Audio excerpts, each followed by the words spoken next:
A man crossed the seas, all to find the love of his life. But the woman he loved most, his wife, Yan, had already been murdered 3 years ago, and the killer was no stranger, but her own father, the Grandmaster who ruled the martial world with an iron hand. The moment he heard that devastating news, the man's fury all but tore the roof off the Northern Sea Divine Palace. How could a father in this world be so utterly monstrous? For the sake of power and his sect's pride, he had slaughtered his own flesh and blood. That day, he drew his sword and gave his army one single order: "Follow me. We march on the Central Plains." His rage swept across the land like wildfire, and the entire martial world of the Central Plains was dragged into Dronzer. The once invincible Grandmaster had exhausted every drop of true energy, and now knelt in the snow like a beaten stray, waiting for death. In the howling blizzard, the man approached him slowly, a blood-stained sword clenched in his hand. "Why did you kill her?" He looked down coldly at the fallen Grandmaster beneath his feet. "She was your own daughter. Why would you do this?" Even with death at his doorstep, the Grandmaster's eyes still carried that sickening arrogance. "A Grandmaster's daughter, and she chose to be with some nobody brat like you? The biggest mistake of my life was not snapping her neck the day she was born." A crazed grin twisted across his face. "Moo, so what if you became Lord of the Northern Sea and conquered the world? The woman you wanted to protect most is never coming back." Wind and snow roared around them as the man called Moo stared him down in silence, the killing intent in his eyes turning to ice. In the next instant, a massive blast of true energy pierced straight through the Grandmaster's chest. Moo never knew whether that hypocritical father felt even a shred of regret in his final moment. But the old man had been right about one thing. What did ruling the world matter now? Yan was gone for good. From that day on, the feared Lord of the Northern Sea vanished from the world, leaving behind only a lonely guardian, confined to the palace, carrying a withered flower of love. In his memories, whenever the lotus of love bloomed, Yan's smile shone brighter than sunlight. Legend said it was a miracle flower that would bloom only when two souls were perfectly bound and truly in love. That day, tears shimmered in the corners of her eyes as she said to him, "I never doubted you, but when it refused to bloom for so long, I was scared. But now it's blooming so beautifully. So I know this was never just my wishful thinking. Moo, your heart is completely full of me too." Moo drew her gently into his arms and whispered, "Who else could I ever love but you?" Seeing how happy she was, he silently thanked that flower from the bottom of his heart. Later, they filled the entire garden with lotuses of love. But after Yan was gone, every flower in that garden seemed to lose its soul and wither away. Then one day, while Moo stood alone in the garden, drowning in memories, he saw something he could hardly believe. The withered lotus of love had bloomed again among the ruins. A miracle that defied all reason had to mean something. He immediately summoned his most trusted subordinate, Wu Ying. "Bring me the greatest scholars in the world. I don't care what it costs. I want to know what this means." Several days later, inside the Grand Hall of the Northern Sea Divine Palace, dozens of top scholars from across the world stood gathered together. Summoned by force to the Divine Palace, they could not hide their unease. Then, Moo's voice echoed through the hall. "All of you, go to the rear garden, now." The scholars exchanged nervous glances and hurried off with pounding hearts. But the moment they stepped into the garden, every last one of them froze and sucked in a sharp breath. The entire garden was overflowing with the legendary lotus of love, a flower believed to have gone extinct, now blooming in full glory. An elderly scholar staggered forward, trembling. This is a divine flower people could spend their whole lives seeking without ever seeing once. And yet this place has an entire garden full of them. Look at the natural patterns along the stem. These are genuine lotuses of love." At some point, Moo had already appeared behind them. He spoke in a calm, even tone. "I'm the master of this place. Well, are these flowers to your satisfaction?" Everyone turned around, and the instant they saw him, they stumbled back in terror. The absolute ruler of the Central Plains was standing right in front of them. He ignored their fear and said on his own, "Once, the love between my wife and me made these flowers bloom. After she passed away, these flowers withered as well. But just a few days ago, they all came back to life without any warning." Hearing this, the scholar's eyes held not only shock, but even more confusion. After a long discussion and a careful search through the ancient records, the old scholar finally reached a conclusion so chilling, it made everyone shudder. Moo grabbed his shoulder at once. "Speak. What exactly does it mean?" The old man swallowed and explained. According to the ancient texts, when the flower of love blooms again, there is only one possibility. The flower's owner, your wife, has not truly vanished.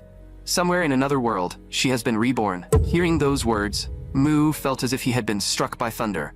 Could this really be true? If it was not, then how could the flower of love bloom again? A surge of wild joy rushed into his heart, as if he had finally seized a sliver of light in endless darkness. Since unifying the Central Plains and fulfilling the long-cherished wish of the Divine Palace's ancestors, all that had been left to Mu was a death-like emptiness. Time had not weakened his longing for her. Instead, it had carved that love even deeper into his bones. He took a deep breath and asked the most important question. Tell me, how can I find her? The old man opened the book and said, It is said that when two soulmate spirits exist in the same world and on the same continent, the lotus of love they raise together will resonate and give off a faint glow. Remembering that the lotus of love really had glowed faintly before, Mu finally understood. So, that was the secret hidden inside it. For easier travel, the old scholar suggested that Mu ask the finest craftsman to seal the very first lotus of love into a pendant and wear it close to his body. After hearing all of this, Mu turned and ordered Wuim. The rest is yours. In 10 days, I leave. Before then, send every scholar who helped uncover this mystery home safely. Reward each of them with 100 taels of gold. They deserve that wealth. The sunset burned like blood and dyed the sky red. Mu gripped the pendant on his chest and looked up at the heavens. Yan, no matter how many worlds lay between them, he would find her and bring her back. 1 year later, on a violet stretch of sea, a massive wooden sailing ship was struggling forward. Inside the dim cabin, Mu looked at the map on the table, already covered in marks. He had searched every corner of this continent, yet there was still no clue. He set down the feather pen in his hand and realized this was already the 3rd year since he had begun his journey to find his wife. As he rubbed the pendant at his neck, his thoughts drifted back to the past. Back then, it was the false peace talk proposed by her father that had pushed Yan into the abyss. In order to ease the tension between Mu and her father, Yan had pushed aside all objections and decided to go to the peace talks herself. She was too kind and naively believed that even a vicious tiger would not eat its own cubs, and that her father would never harm her. But Mu had failed to stop her, and that became the most unforgivable sin of his life. Before leaving, Yan placed the necklace left behind by her mother around his neck. She told him that an ancient vow was hidden inside that necklace. If one day he accidentally lost her, the light of the necklace would guide him across mountains and seas back to her side. Back then, she smiled so sweetly.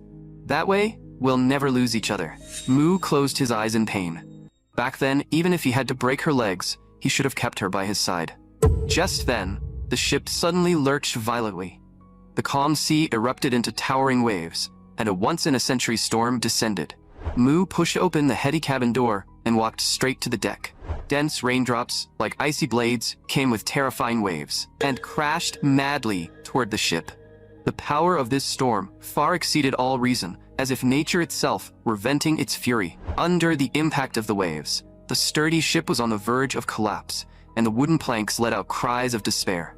Several passengers who failed to hold on were instantly thrown into the black depths of the sea. Mu's eyes sharpened, and true energy flowed through his fingertips as he controlled the broken planks on the deck from afar. The planks moved as if alive, flying precisely to the side of every person who had fallen overboard, giving them at least a slim chance to protect themselves in the raging storm. But at that very moment, a monstrous wave as vast as a mountain range came crashing down.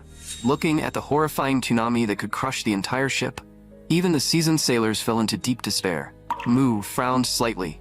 Faced with the savage power of nature on full display, it seemed he had no choice but to get serious. He formed seals with both hands as the icy true energy inside him surged wildly, preparing to freeze the tsunami and the entire sea itself. In an instant, the sailors watched in terror as frost began forming in the violent air around them, and the temperature dropped at an impossible speed. At the very instant the power inside him was about to burst forth, the Lotus of Love pendant on his chest suddenly erupted with a blinding light. In the dark, storm-covered sky, a massive vortex of light tore open without warning.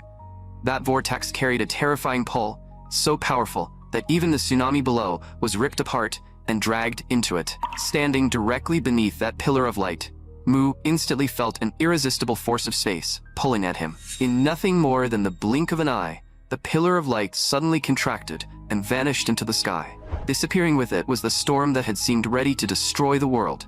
The sea instantly returned to an eerie calm. The sailors who had survived the disaster collapsed onto the deck and stared at one another. Just now, what kind of miracle had happened? But no one noticed that the eastern man who had been standing at the bow controlling the planks had completely vanished from the sea. When the violent spatial turbulence finally subsided, Mu slowly opened his eyes and found himself in a completely unfamiliar primeval forest. Not far away, a group of people was being fatally swarmed by giant fruit flies. Mu frowned slightly, his eyes cold. They were nothing more than slightly larger bugs. Looking at those blonde, blue-eyed foreigners dressed like medieval knights, he knew it clearly in his heart. This was definitely no longer the Central Plains. He knew nothing about this unfamiliar world, but the danger right in front of him clearly required no extra thought. Looking at the giant flies swarming wildly in the sky, ready to tear the civilians apart, he did not draw his sword. He simply raised his right hand and casually unleashed a frost palm. A wave of freezing energy burst forth and instantly froze every giant fly in midair into ice statues. The next second, he suddenly clenched all 5 fingers. The frozen statues in the air exploded apart, turning into a storm of ice crystals that bloomed across the sky like dazzling fireworks. The sight left those foreign survivors completely stunned, as if they were witnessing a god descend from above. A richly dressed old man stumbled forward, excitedly gesturing at him. Mu looked at him expressionlessly. Their languages did not match at all, and that was indeed a problem. For a wanderer, a language barrier often meant unnecessary conflict. But in the very next second, the old man pulled out a ring inlaid with a strange gemstone from his robe. Then, in order to activate the ring, the old man actually performed an extremely ridiculous and exaggerated motion right in front of everyone. Mu's eyelid twitched faintly. Was this some bizarre Western ritual? But the strange thing was that when the old man spoke again, that incomprehensible foreign language automatically turned into words Mu could understand. Though he could not praise the activation method, Mu had to admit that the thing was truly useful. Praise the gods. Thank you for saving the Roar Merchant Guild. Honored magic swordsman. The old man's name was Edmund, and he was the president of this merchant guild. Mu raised a brow. Magic swordsman? What kind of title is that? Edmund explained, respectfully. On our continent, anyone who can wield a sword and also cast frost magic the way you just did is called a noble magic swordsman. Mu thought to himself that they had mistaken the Central Plains frost true energy for some kind of magic. No chanting, no magic circle. No wonder they were so shocked. Edmund rubbed his hands together, his eyes shining with the merchant's sharpness and curiosity. My lord, with power as terrifying as yours, you cannot possibly be an unknown nobody. May I ask which kingdom you come from? Hearing that question, Mu fell silent. The former lord of the Northern Sea had already died in the snowy storm of revenge. Now, he was nothing more than a wanderer crossing worlds in search of Yan. Looking at the hopeful Edmund before him, he coldly said, I come from a very distant place. He paused, and a cold glint flashed through his dark eyes.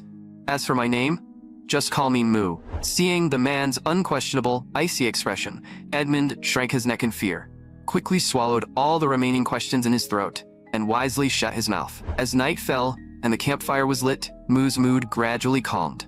From Edmund, he learned that they were currently in the forest, on the road to Balkan, the capital of the Drake Kingdom. To show his gratitude, Edmund gave him a matching translation ring and carefully taught him how to use it. After putting on the ring, Mu was secretly amazed. The magical creations of this world were indeed exquisite. He could now understand every conversation in the camp without any barrier at all. But just as he settled down, he suddenly felt a violent surge of energy from his chest and dantian. The spiritual energy density here was completely different from what he had experienced in the Central Plains. Like a dried-up riverbed suddenly flooded with a rushing current. Mu could not help feeling surprised, and at the same time a trace of caution rose in him. He needed to test exactly what kind of change his inner force would undergo in this world. Under the cover of night, he silently floated above the forest, like a ghost melting into darkness. Then he slowly gathered the true energy within his body into the center of his palm. In the next instant, when he released that energy, the result shocked him greatly. The destructive power of the true energy he had accumulated inside his body had actually doubled. The power that would take years to build in the Central Plains seemed to grow here as naturally as breathing. This dimension-crossing increase in strength gave him more confidence in surviving within this world. But the matter still left him puzzled. Could it be that the necklace's journey through space had somehow reshaped his meridians? Yan had once said that this necklace possessed the absolute power to return to the one who gave it. Later, he fused the necklace together with the Lotus of Love. If he had truly been dragged here by the necklace's power, then Yan had to be somewhere in this world, faced with this completely unfamiliar Western fantasy continent. Mu understood how important information was, so he decided to temporarily travel with this merchant caravan and head first to Balkan, the human capital. As for the curious looks from the people in the caravan, Mu merely explained calmly that he had always been secluded in the deep mountains and had only recently decided to come out and see the world. In the camp, a little boy named Luffy loved circling around him, his eyes shining with fanatical admiration for the strong. Though young, the little fellow was basically a living encyclopedia and filled in many pieces of common knowledge for Mu. The map of this world was vast and strangely shaped, and its writing system and civilization had absolutely nothing in common with the Central Plains. What fascinated him even more was that this continent was home not only to humans, but also to elegant elves and dwarves skilled in forging. There were even savage and warlike beastman tribes, and at the very top of the food chain stood a terrifying creature called a dragon. In Mu's eyes, it was nothing more than a giant lizard with wings. What astonished Mu most was a kind of spatial teleportation magic circle in this world.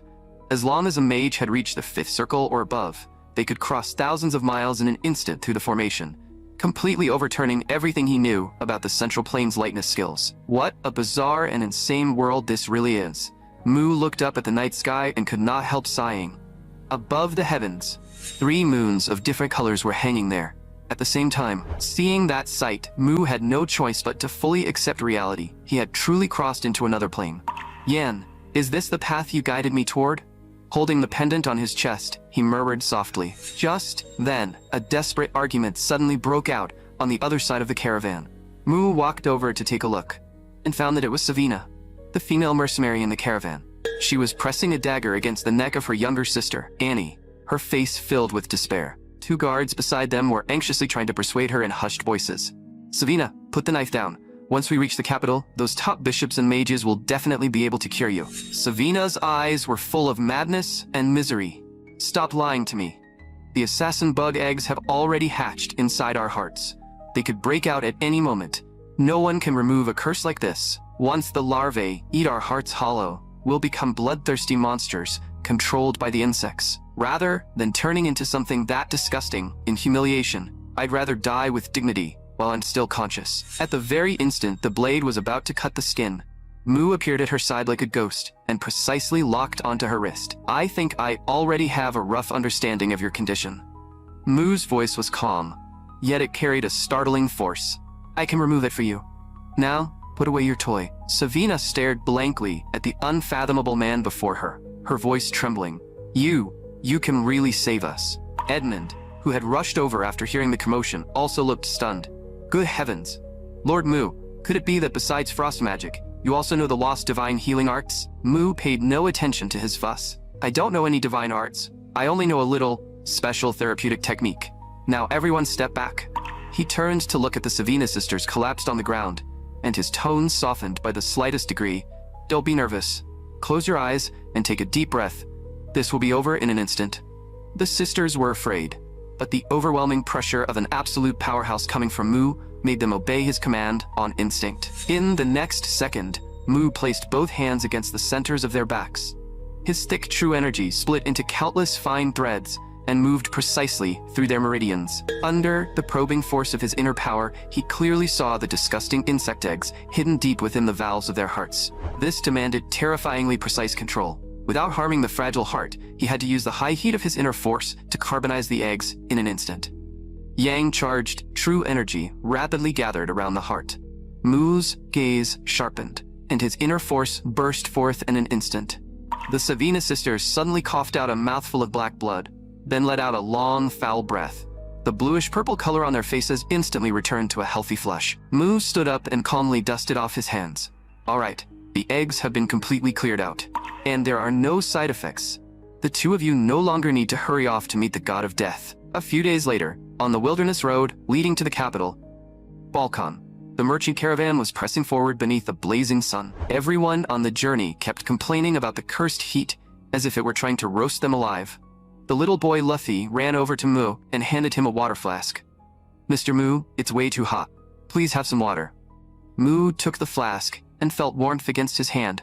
In such brutal heat, drinking warm water was practically torture. His fingertip paused slightly, and a strand of frost true energy flowed into the flask. In the blink of an eye, the warm water turned into a flask of ice-cold water that gave off frosty mist. Mu took a sip and felt much more refreshed. He handed the flask back to Luffy and told him to try some as well. The moment Luffy took the flask, he was stunned by the extreme chill coming through his palm.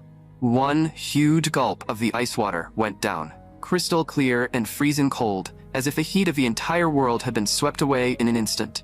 The little boy's eyes lit up like he had found buried treasure, and he immediately leaned in closer. "Mr. Mu, please can you make my flask like this too?" Looking at Luffy's hopeful eyes, Mu remembered that the kid really had helped him a lot over the past few days, so he casually granted the request. His inner force moved again, and another perfect flask of ice water was born. Luffy ran off, holding the frost-covered flask, grinning like a little fool.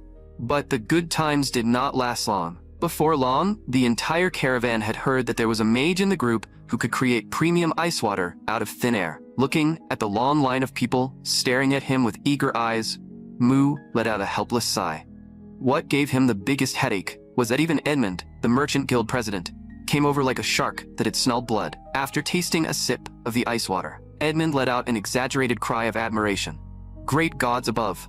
I've traveled north and south and tasted every kind of ice water on this continent, but I have never experienced such pure coolness." Mu felt the old man was making far too much of it.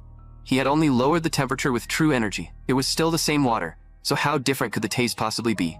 But Edmund explained excitedly, "My lord, you don't understand. When ordinary water mages create ice, they draw frost element magic from the air, and that magic usually contains all kinds of elemental impurities, which leaves the ice with a bitter taste that is hard to swallow. But the ice you make has no magical impurities at all. It's so pure, it's like holy water from the top of a snow mountain. That is why the taste is this unbelievably good." Edmund's merchant brain started spinning wildly, and an incredible business plan took shape in an instant. Thus, the mighty lord of the Northern Sea, the peerless expert Mu, who had killed without hesitation, somehow ended up becoming the chief ice maker on this trade route. Edmund transformed himself into Mu's exclusive sales agent. The two of them even reached a profit-sharing agreement of 40-60, with Mu taking the larger 60%. Unexpectedly, during this unbearably hot journey, the business became outrageously popular. Even the Meiji Merchant Guild, one of the 10 greatest merchant guilds on the continent, which they happened to encounter along the road, was willing to offer a high price to seek cooperation.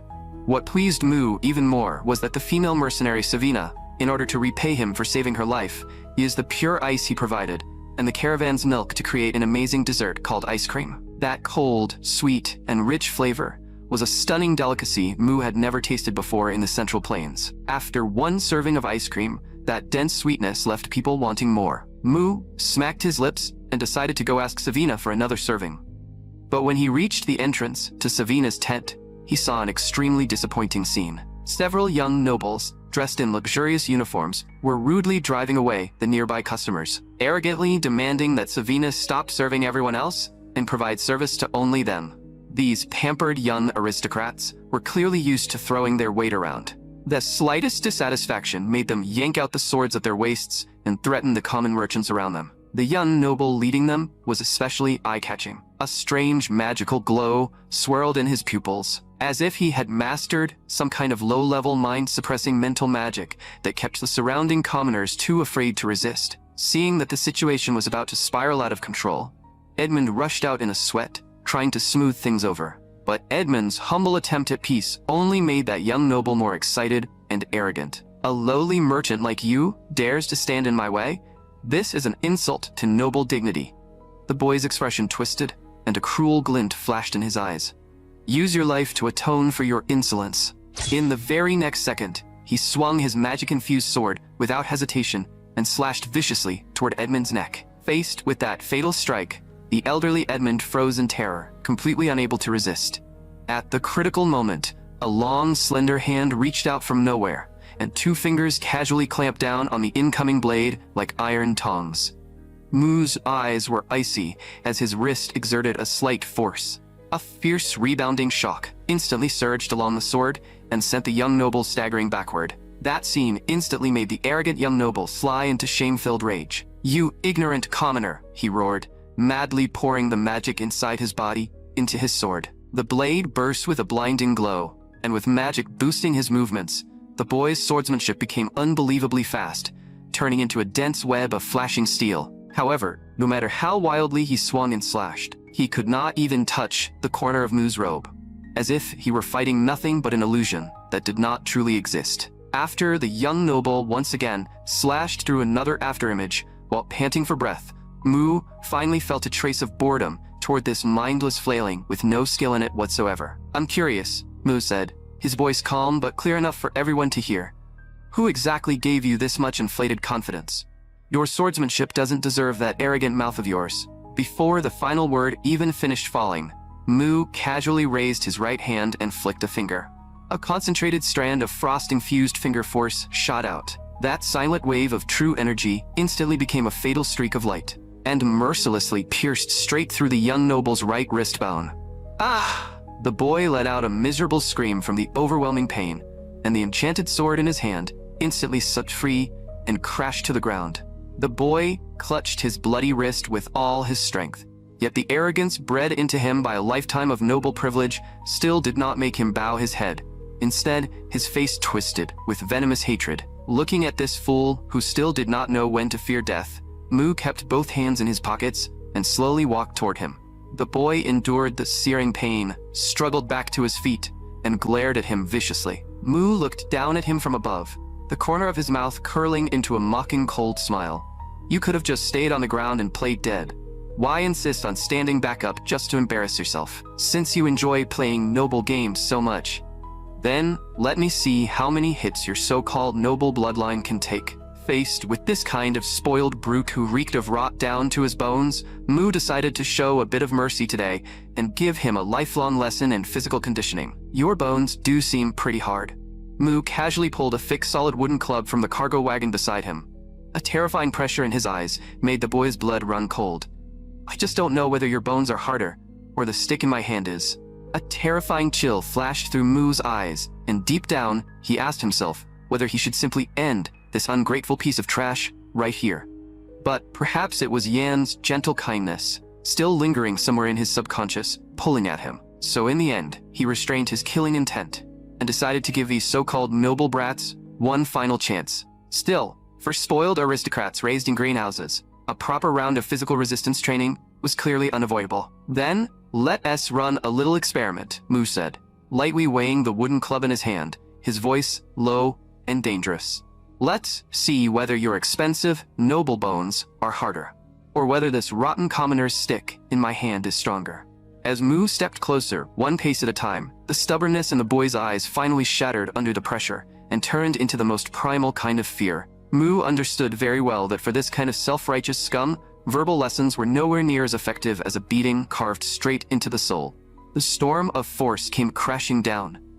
By the time night fell, the boy's eyes had finally become clear and humble. "I'm sorry. We were wrong. Please stop. We'll never dare do this again." Mu tossed away the broken wooden club and turned around coldly. He understood that the tempering of the mind sometimes had to begin with the suffering of the flesh. Meanwhile, deep within the palace of the Drake Kingdom, a secret meeting that would decide the kingdom's fate was unfolding in tense silence. Duke Caton wore a grave expression as he tapped the intelligence report in his hand. The kingdom of Selvia had already recovered the Black Wasteland, while the powerful kingdom of Hassan was greedily expanding toward the forbidden lands beyond the Sahara Desert. Duke frowned. "Beyond the desert, it's nothing but terrifying magical beasts. What gives Hassan the confidence to challenge a forbidden zone?" Caton answered in a deep voice. "We suspect that the long-missing Enos has already been brought under their banner." The moment he heard the name Enos, the king's hand trembled slightly, and a trace of unconcealed fear flashed through his eyes.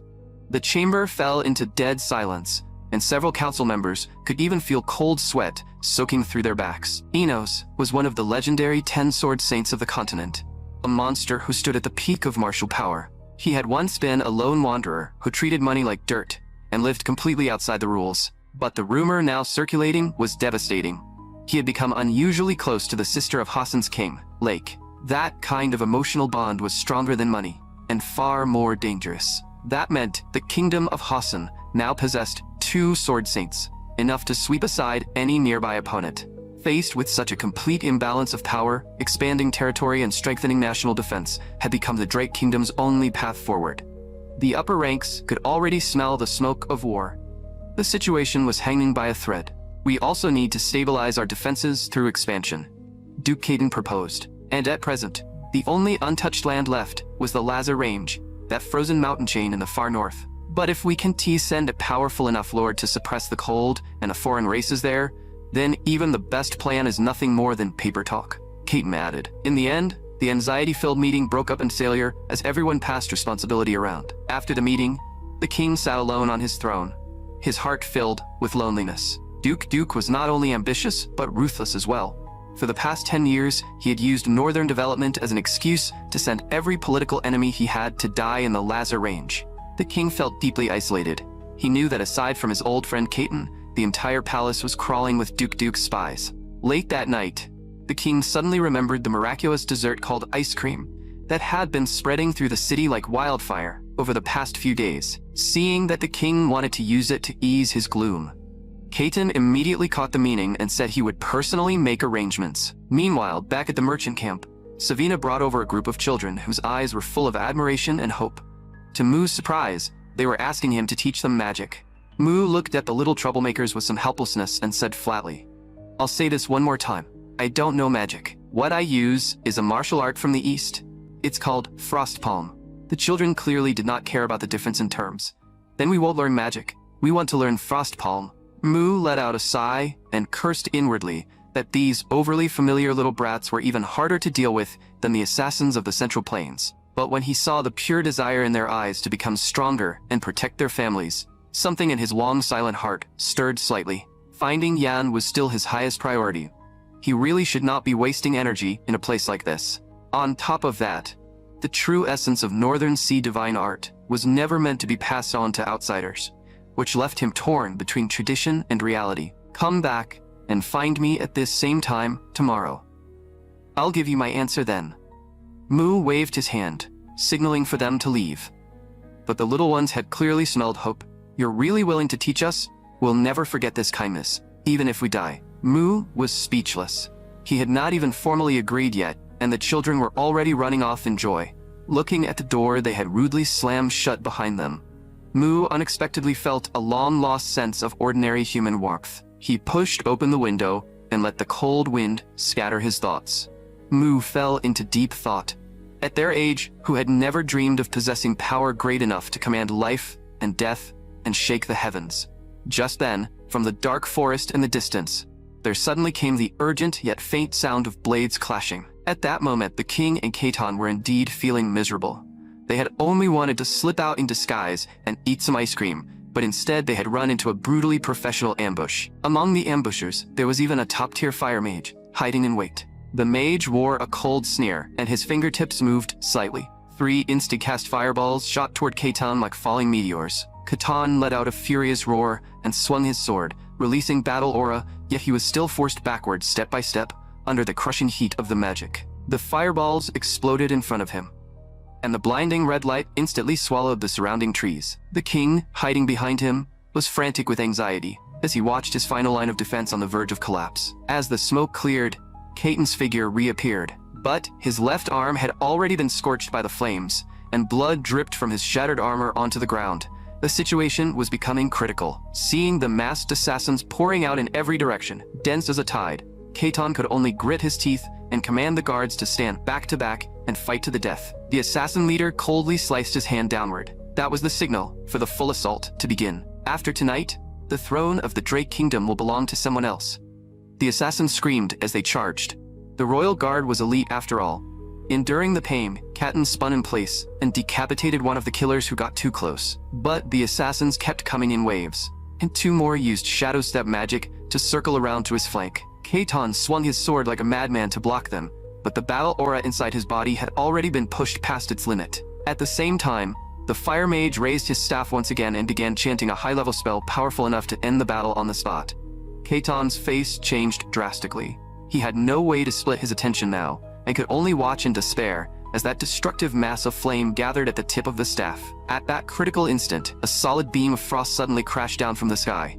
The mage did not even have time to scream before his chest was pierced straight through, and he turned into a human-shaped ice sculpture. Immediately after, a black figure shot out from the woods, moving faster than the human eye could track.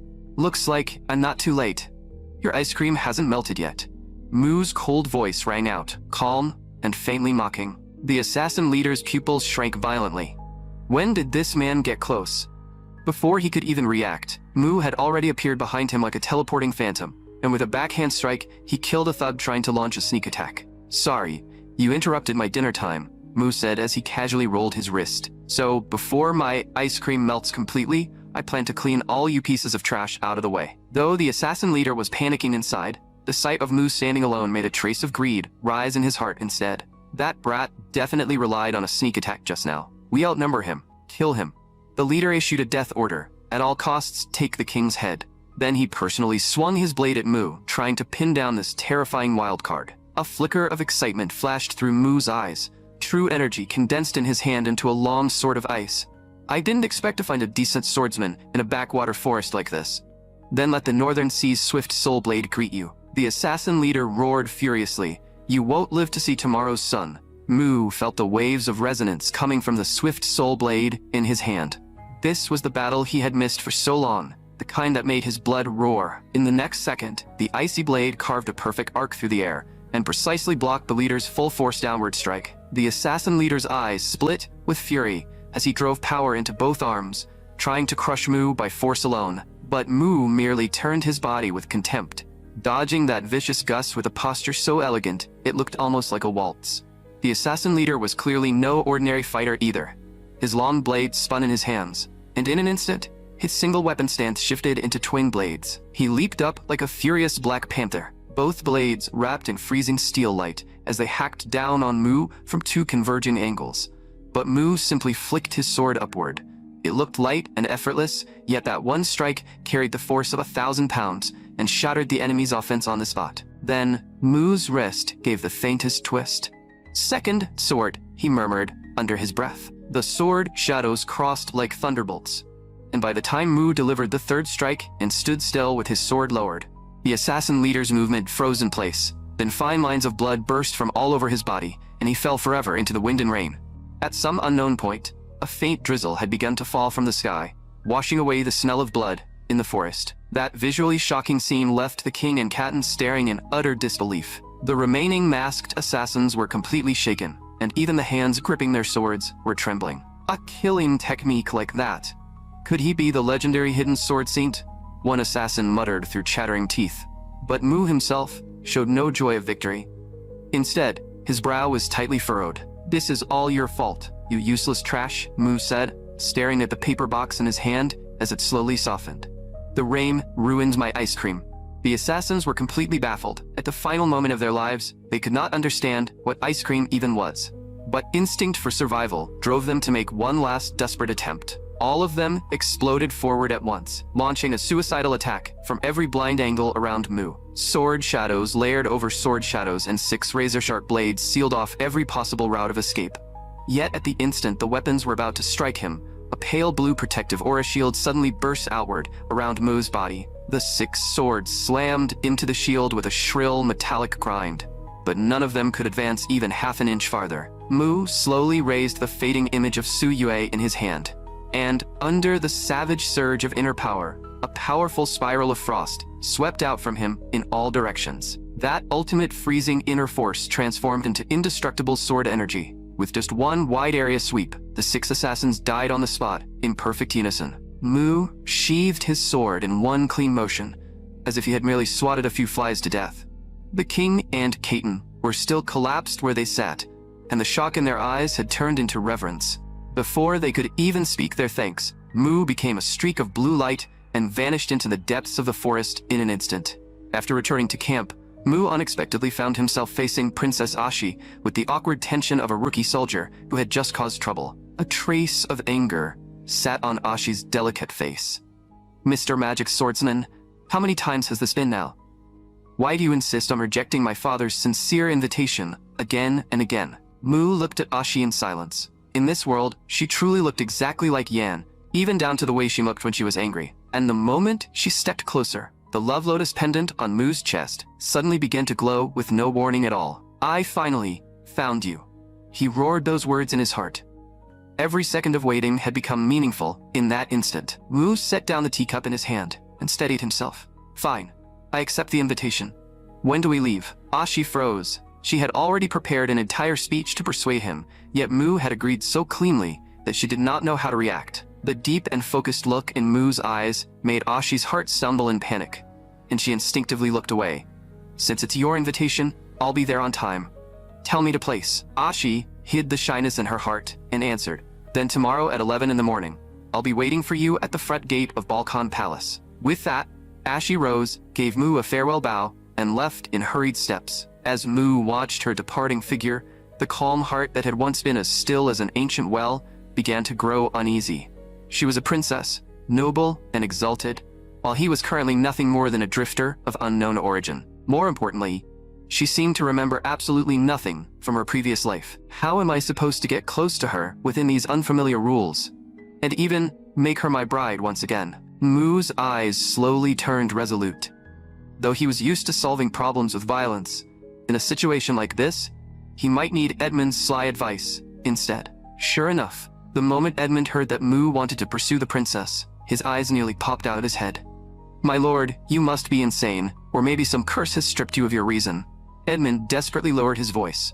Princess Ashi is the only bloodline left behind by the late Swan Queen. She is the kingdom's only true and lawful heir. And you, despite your heaven-defying strength, are legally just a wandering swordsman, with no title, no merit, and no social standing. Forget marrying her.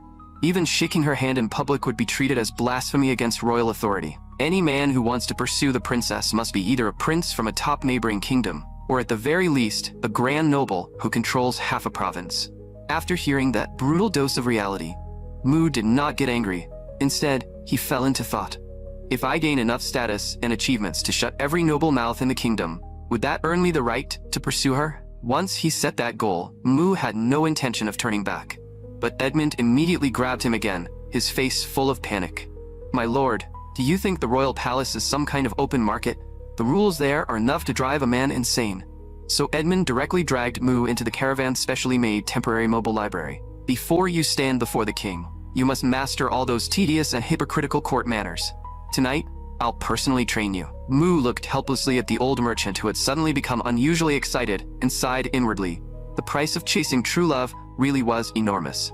That night felt longer to Mu than facing thousands of enemy soldiers back in the Central Plains. The next day, Mu changed into the formal attire Edmund had carefully chosen for him.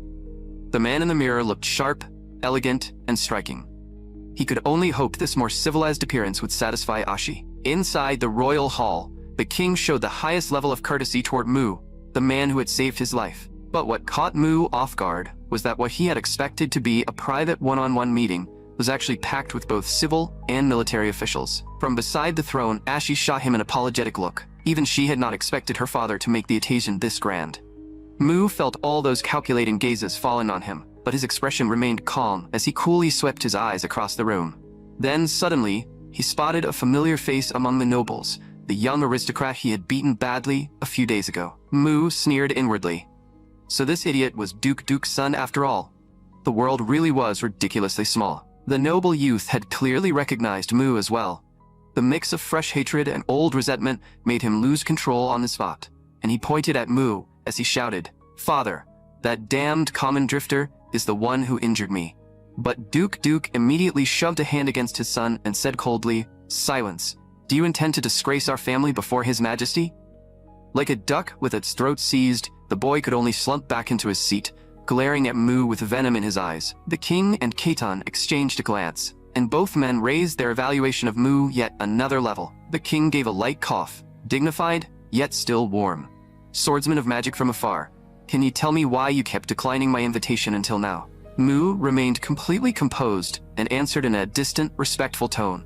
Your Majesty, I truly have been rather occupied these past few days. The Royal Merchant Guild has been severely short-handed, and I happen to be an indispensable part of its ice-making chain. Because I had to keep using my secret art to freeze water for the surgeon orders, I was only able to come to the palace and pay my respects today." The king burst into laughter. "Even I find ice cream impossible to resist. That is indeed a reason no one could refuse." Looking at this kind-faced king, Mu could not help comparing him to Tan Shenhe, the vicious and hypocritical father-in-law from his previous life, and felt once again just how vast the difference between people could be. The king slowly stopped laughing, and his tone turned solemn. "To thank you for saving both Keitan and me in our moment of peril, I have decided to grant you an honor worthy of your strength. From the very first moment I saw you command wind and snow, I had already prepared the perfect title for you in my heart. From this day onward, that name shall become both your shield and your blade.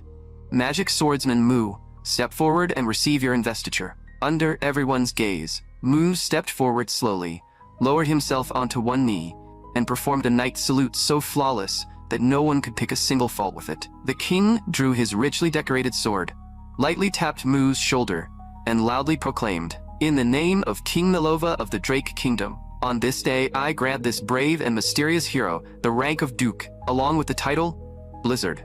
This name shall be carved into Drake's history, and so long as the kingdom endures, the title of Duke Blizzard shall never fade. Rise, Duke Blizzard." The king smiled as he patted Mu's shoulder. "Without you, I would not be standing here today. Please accept my deepest gratitude." Mu gave a slight bow, his voice as calm as a frozen lake. "If it happened again, my sword would still make the same choice." Just then, Duke's irritating voice suddenly rang out.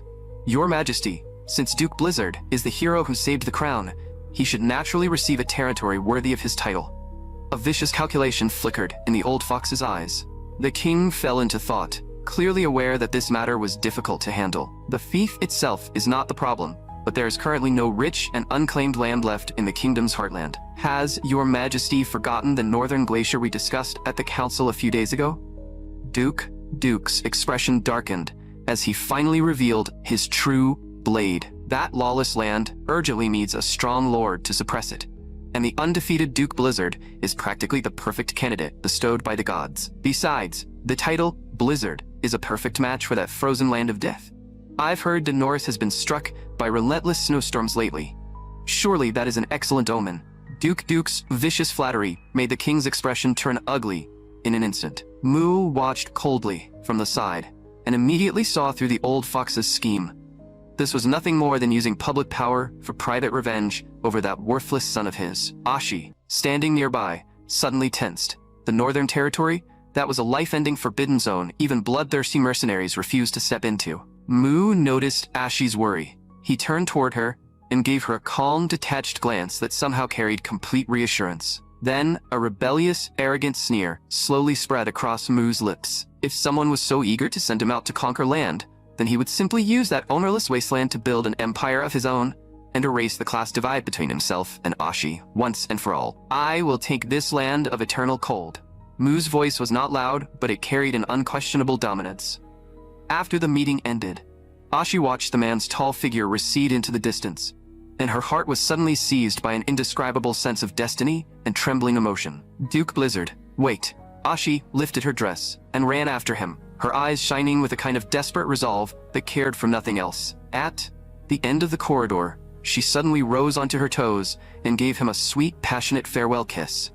Love exploded between their lips, shattering every shadow of parting. Mu, who moments ago had been commanding the hall and treating nobles like dirt beneath his feet, now stood there as if struck by a high-level immobilization spell, completely dumbfounded. In that instant, the cold-blooded lord of the North Sea looked like a rookie soldier who had just fallen in love for the first time. Seeing Mu's stunned expression, Ashi blushed furiously and turned to run, like a startled young deer. Mu touched his lips, and a blazing fire rose in his deep dark eyes.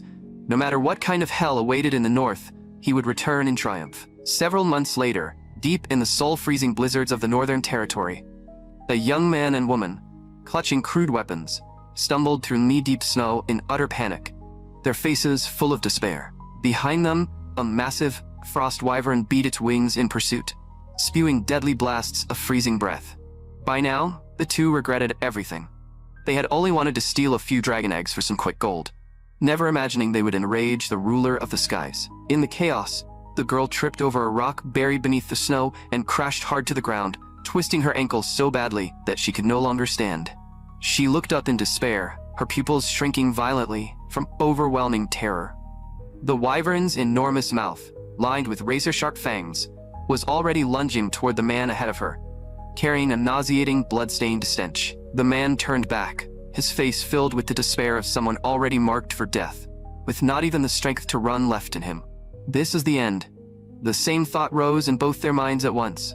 At the very instant death descended, a white streak suddenly tore through the storm, followed by a downward slash, so fierce it seemed to split the heavens. A vast wave of sword ki, wrapped in true energy 100 times colder than this frozen wasteland, sliced through the wyvern's supposedly indestructible scales as easily as cutting hot butter.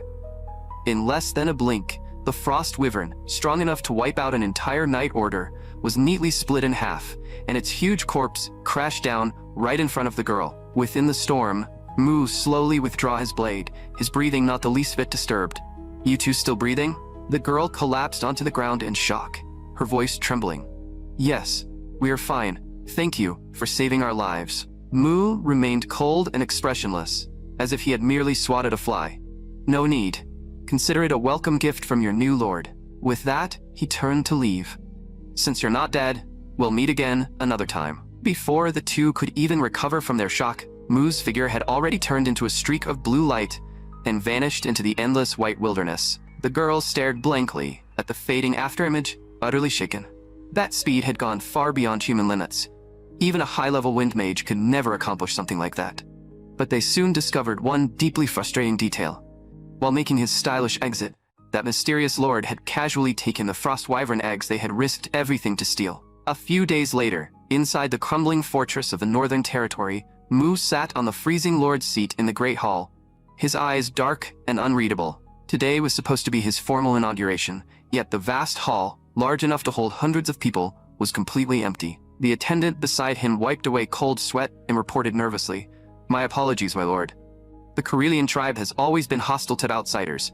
I'll send another messenger to the village at once." Mu raised a hand and cut him off. "If they want to give me a welcome slap in the face, there's no need to send anyone else to embarrass themselves." Looking around at the broken castle that did not even have a working hearth, Mu now roughly understood why the previous lords had all been driven out one after another by these local tyrants. Mu leaned back in his chair, and a dangerous smile curved across his lips. Since polite manners were useless, then he would use the method he knew best: physical persuasion. Several days later, inside a tavern in the Karelian tribe, several bruised and battered men were surrounding their leader and complaining furiously. "Boss, that new lord is a monster. He moves so fast you can't even see him. The second he pokes one of my pressure points, it's like I got hit with top-tier paralysis magic. And the worst part is how precise and vicious he is. That pain from your meridians twisting backward, words can't even describe it." Just as the crowd was working itself into a rage, the tribesman on lookout burst through the door. "Boss, that lord is here. He's standing right in the middle of the village square, like he owns the place." Marcus, known as the strongest warrior in all of Karelian, snapped his head around, battle intent blazing at his eyes. Perfect timing. I've wanted to meet him for myself. Pushing open the heavy wooden door, Marcus clenched both fists. Today, he had to personally weigh just how much this new noble was truly worth. By then, the village square was already packed with curious onlookers, and there stood Mu alone at the center of the crowd, arms folded across his chest. His expression so indifferent, it was as if he were looking at a pack of ants. Just then, a girl squeezed her way out of the crowd and excitedly waved to Mu. Mu glanced over. It was the very same girl he had rescued from the frost wyvern a few days earlier on the snowfield. Marcus froze when he saw that scene, because that girl was his own daughter, Luya. Luya ran to her father's side and explained anxiously, "Dad, a few days ago when I was attacked after trying to steal frost wyvern eggs, it was this lord who saved me." The moment he heard that, Marcus went stiff. He had fully intended to humiliate this new lord in front of the whole tribe, but now that man had turned out to be his daughter's savior. What made Marcus even more wary was the fact that killing a frost wyvern alone was something no ordinary mage or holy knight could possibly achieve. The situation had become extremely troublesome. As Karelian's strongest warrior, Marcus found himself trapped between tribal pride and private gratitude. But before anything else, he had to acknowledge the other man's strength. Marcus strode forward and extended his thick arm with a hint of arrogance. Hello, I'm Marcus, recognized by Corellian as its strongest warrior. Faced with that self-introduction, which was clearly edged with provocation, Mu did not even bother to offer his hand. He simply replied coldly, "Hello, I'm Duke Blizzard, the man the royal family sent to take over you barbarians." Mu's complete disregard infuriated Marcus. Suppressing his anger, he demanded, "My lord, I've heard plenty of rumors about you already, but I've also heard that lately you've been beating my tribesmen in the village without reason. Is that true?" Mu's gaze remained calm as still water. "You've got it wrong. I wasn't beating villagers. I was simply giving those idiots who thought about rebellion a free lesson in close combat." Mu's eyes turned cold in an instant. An invisible pressure closed around Marcus's throat like a physical grip. "Or do you want to find out what rebellion costs too?" Looking at Marcus, now drenched in cold sweat, Mu withdrew his inner force and proposed a solution using Western rules. Corellian lives in a land of killing cold, and since ancient times, your people have relied on strong liquor to survive it. As the tribe's top warrior, I assume your drinking capacity is as developed as your muscles. Mu lifted a brow, his tone edged with provocation. "How about a drinking match? But I set the rules. If I win, you acknowledge my authority as lord and swear absolute loyalty." The surrounding tribesmen immediately broke into whispers, staring at Mu as if he were insane. Compete in drinking against Marcus, a man who treated hard liquor like water?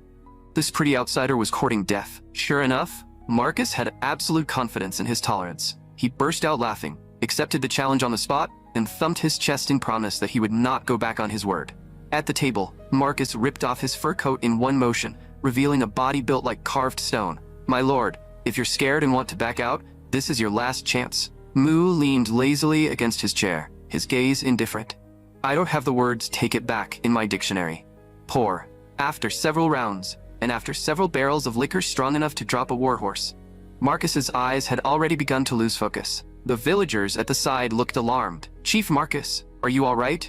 You look like you've already hit your limit." Luya hurried forward too and snatched away his cup in distress. "Dad, stop drinking."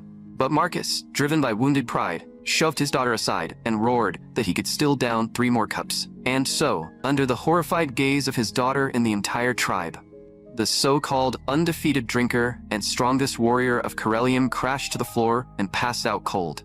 Even the 2 unlucky subordinates serving drinks beside him were dumbstruck, unable to believe their invincible chief had actually lost to an outsider. What they did not know was that while Mu drank, he had already been quietly circulating his inner force, turning all the alcohol into white vapor and evaporating it through his fingertips. Challenging a cultivator to a drinking contest was a complete dimensional mismatch from the start. Mu rose to his feet, brushed dust off clothes that had never been dirty, and gave his order to the silent crowd. 5 days from now, gather at my fortress on time. Let's hope your sense of contract is stronger than your chief's liquor tolerance. 5 days later, inside the ruined fortress hall, Mu sat in the lord's seat and looked down at the mass of Corellian tribesmen below, a trace of approval in his voice. "Looks like you people at least know how to keep your word." Marcus, still looking half dead from his hangover, stood at the front of the line with a grim face, but he still lowered his head through gritted teeth. The people of Corellian know how to lose with dignity. Mu let the faint smile leave his lips, and his expression hardened. "Since everyone is here, I'll get straight to the point. You have 10 days to pack everything you own and prepare to relocate." The moment that order landed, the entire hall exploded into chaos. Unable to hold back, Luya stepped forward and demanded, "You mean to move our entire tribe into this broken fortress?" Mu swept her with a cold glance. "Do you think this wreck can fit that many people?" "What I mean is that we are moving deeper into the far north. Over the past 5 days, I personally scouted the surrounding terrain. Beyond the northern snowline, there's a perfect basin. It could hold not just your people, but 10,000 without a problem." A violent wave of unrest broke out among the crowd at once, and fear spread rapidly. Marcus' face changed dramatically as he protested. "My lord, we know the place you're talking about, but that's the death zone where ice ogres live in packs." Mu tapped the armrest casually. "You mean those bald monsters built like fat bears that walk on 2 legs? Marcus sucked in a sharp breath. "Don't tell me you actually ran into those things that eat people down to the bone." Mu smiled faintly, and yet that smile was somehow terrifying. "Ran into them? You underestimate me. I'd buried the whole pack while I was at it. Not one left alive." That shocking news plunged the entire hall into deathly silence. Every eye stared at the man on the throne in utter disbelief. Mu folded his hands and looked around. "So if there's nothing else you're scared of, Get out and start preparing to move." The meeting ended, and the tribesmen, still trapped in shock, stumbled out of the fortress. Like sleepwalkers, after days of scouting and clearing out ogres, even Mu felt a trace of fatigue and was about to stretch his body a little. Just then, an awkward greeting floated up from downstairs. Mu looked down and saw that it was Luya and the commoner named Jack. Judging by the way they hesitated, Mu could already guess why they had come. "Good timing. I was planning to call for you anyway. Come with me." In the fortress courtyard, Mu pointed to several chirping hatchlings on the ground. "After killing that frost wyvern last time, the eggs I brought back somehow hatched." The moment she saw them, Luya exploded. "So it was you, my lord. You were the one who stole our spoils that day. How can you act like a bandit?" Mu shot her a cold glance. "If I hadn't stepped in that day, you'd both be dragon done by now. You still want to lecture me about ownership?" That brutally simple logic instantly left Luya speechless. Mu rubbed his temples with open irritation. "I thought about keeping them as pets, but these winged lizards eat like monsters and scream non-stop. Take them away before they drive me insane." But the piece of Western common sense Luya explained next gave Mu a real headache. Apparently, frost wyverns had an extremely strong imprinting instinct. Whatever living creature they saw first after hatching, they treated as their absolute mother. In other words, these clingy, troublesome killing machines would only recognize Mu. Luya wore a look that practically screamed, "You have no idea how lucky you are. My lord, frost wyverns are rulers of the sky. Taming even one is an unmatched honor. And you're complaining that they're noisy?" Jack excitedly added, "If you can control them, you could easily cross 1,000 kilometers and fly straight to Stettin, the second capital of the Gaia Kingdom. It's the biggest trade hub on this continent. On horseback, it would take months. But on a wyvern, a round trip would take at most 1 or 2 hours." Hearing that, Mu's heart jolted. He really had underestimated the strategic value of these creatures. Stroking his chin, his eyes deepened. "Then how do I get these little things to grow into perfect transport machines as fast as possible?" A wildly ambitious and brilliant commercial empire was already taking shape in his mind. A few days later, the tribe set out through the endless blizzard on the road to relocation. While the column was moving, the female mercenary Savina ran up beside Mu, breathing hard. Before departure, those children who had once clung to Mu begging to learn martial arts had cried and refused to let the group leave. In the end, after relentless pestering, Mu reluctantly agreed to bring those promising children north with them as well. Savina reported with worry on her face, "My lord, after marching into the wind and snow for 3 days and nights straight, everyone is already at their limit." Mounted atop a massive snow camel, Mu swept his sharp gaze across the column. "Fatigue is only part of it. The real problem is that these barbarians still haven't fully trusted me." Mu did not slow down. He simply projected his voice, laced with inner force, across the entire caravan. "We're almost there. Shut your whining. When you see what's waiting for you, your knees will bend for me on their own." At the rear of the line, 2 villagers were still trembling as they muttered, "Who knows what kind of hell is up ahead? Did he really kill all the ogres by himself?" Mu did not look back, yet his voice exploded beside their ears like razor-cold ice. "I never waste words. If you don't believe me, stay here and feed the wolves." Are the mighty warriors of Corellian really less brave than women?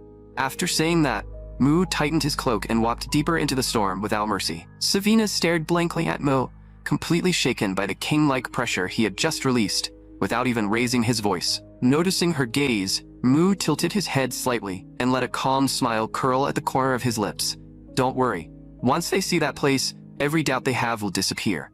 Looking at the man's broad back, Savina felt her heartbeat skip on its own. After a brutal journey, when the group finally reached their destination, a massive cavern hidden among encircling mountains, all of their exhaustion vanished in an instant. The Karelian tribesmen erupted into disbelieving cheers. This enormous underground cave actually held geothermal hot springs, warm as springtime. It was practically paradise in this frozen hellscape. Standing above them, Mu looked down at the celebrating tribe. "From this point on, this is our new throne. And if it's our base, then it needs a proper name." He closed his eyes, and in his mind rose the towering palace of the Central Plains. The past could not be restored, but legend could continue in another world. Mu snapped his eyes open and raised a hand. "From today onward, this fortress shall be named White Ice Castle." Though the eastern flavor of the name felt a little strange to the tribesmen, no one dared object in front of the warm springs. In the middle of the celebration, from a dark corner of the cave, a hidden magical ray suddenly shot out and struck a young wyvern that had been pecking around for food. The hatchling let out a pained cry, collapsed instantly, and began convulsing. From the darkness, a man in a worn mage robe muttered to himself, "What the hell? Why are there high-grade frost wyvern hatchlings here?" "I'm wondering the same thing," a cold voice suddenly whispered beside the mage's neck, without warning. "Why is there a rat hiding on my territory and attacking from the shadows?" The mage was stared out of his soul. Before he could recite a single defensive spell, Mu's fingertip was already pressed against his back, and a burst of freezing inner force instantly sealed every magic circuit in his body. The mage stiffened like a block of wood. Completely unable to resist, Mu grabbed him by the collar and slammed him onto the polished ground like he was throwing out trash. "Before I cut you into pieces and feed you to the dragons," Mu said as he looked down at him with icy eyes, "give me one reason not to kill you." Under Mu's terrifying pressure, the man trembled and confessed his identity. He was actually the previous runaway lord of this place, Count Jerome. Apparently thinking his noble title was some kind of immunity, Jerome actually tried to negotiate with Mu on equal footing after revealing his name. Mu laughed in fury and simply twitched a finger. A mountain-crushing wave of internal pressure forced Jerome's knees to buckle instantly, and he dropped to the ground, his back drenched in cold sweat. "A stray dog who couldn't even hold his own territory thinks he can bargain with me? Say one more useless word and I'll send you to your gods myself." Mu withdrew the pressure and gave his order coldly. "Now use your magic to heal my little wyvern. Then come report to me. Your life still has some value left to squeeze out." Jerome clutched his chest, utterly confused. "My lord, what do you mean by squeeze out value?" Mu showed the smile of a true exploiter. "As a former lord and a mage, congratulations. Starting today, you're my chief secretary and laborer." Without giving Jerome any room to object, Mu turned and walked toward the control chamber. Collapsed on the ground, Jerome covered his face in despair. He knew he had provoked a full-blown tyrant. Secretary Jerome's first assignment came immediately. Draft an official letter requesting tax exemption from the king on the grounds that the North was too harsh and urgently needed construction funds. Jerome gave a bitter shake of his head. "My lord, that won't work. The nobles in the capital will absolutely block it. The moment a tax exemption precedent is set, the lords of other provinces will use it as leverage to threaten the crown with tax resistance. For the sake of the kingdom's financial balance, no matter how much His Majesty favors you, this proposal will never pass." Hearing that political logic, Mu instantly understood the real obstacle. The one standing in his way was not the king, but Duke and the noble interest group behind him, the same people who wanted him dead. If even the king was just a chess piece constrained by others, then the road of legally applying for funds was completely sealed shut. Jerome let out a long breath, thinking his new master would finally back down. But he had underestimated Mu again. If the legal road was closed, then Mu would simply turn to savage capital extraction. Mu called Jerome closer and quietly laid out an extremely bold plan. When Jerome heard it, his jaw nearly hit the floor. "Good lord. My lord, are you serious? This is suicidal." Mu adjusted his collar, his eyes filled with absolute control. "There is no game in this world I don't dare to play. Now go prepare exactly as I said." A few days later, inside the main hall of White Eye's castle, every Carolean tribesman was summoned for an emergency assembly. The tribesmen wore confused looks, having no idea what major move this overbearing lord was planning next. Standing atop the high platform, Mu's voice boomed against the vaulted ceiling. "Is everyone here?" Marcus and his daughter stood in a front row, fully armed and ready. Luya looked up in confusion. "My lord, we've brought every weapon you ordered us to bring. But what exactly are you gathering us for?" A feverish capitalist light gleamed in Mu's eyes. "Everyone, from this point on, we begin a large-scale hunt. Target, frost wyvern eggs." The moment that insane plan was spoken, the hall exploded. Those were rulers of the sky. Stealing their eggs was like snatching cubs from a tiger's jaws. Mu lowered both hands and silenced the room. "To ensure survival, 30 people per team. Remember this, our first objective is stealing eggs, not dying gloriously. Jerome will distribute the hunting lists and routes. Every egg you bring back will turn into wealth beyond your imagination." Then Mu dropped the final bait. "The team that brings back the most eggs will receive a personal reward of 100 gold coins from me. Under a heavy reward, brave men always emerge."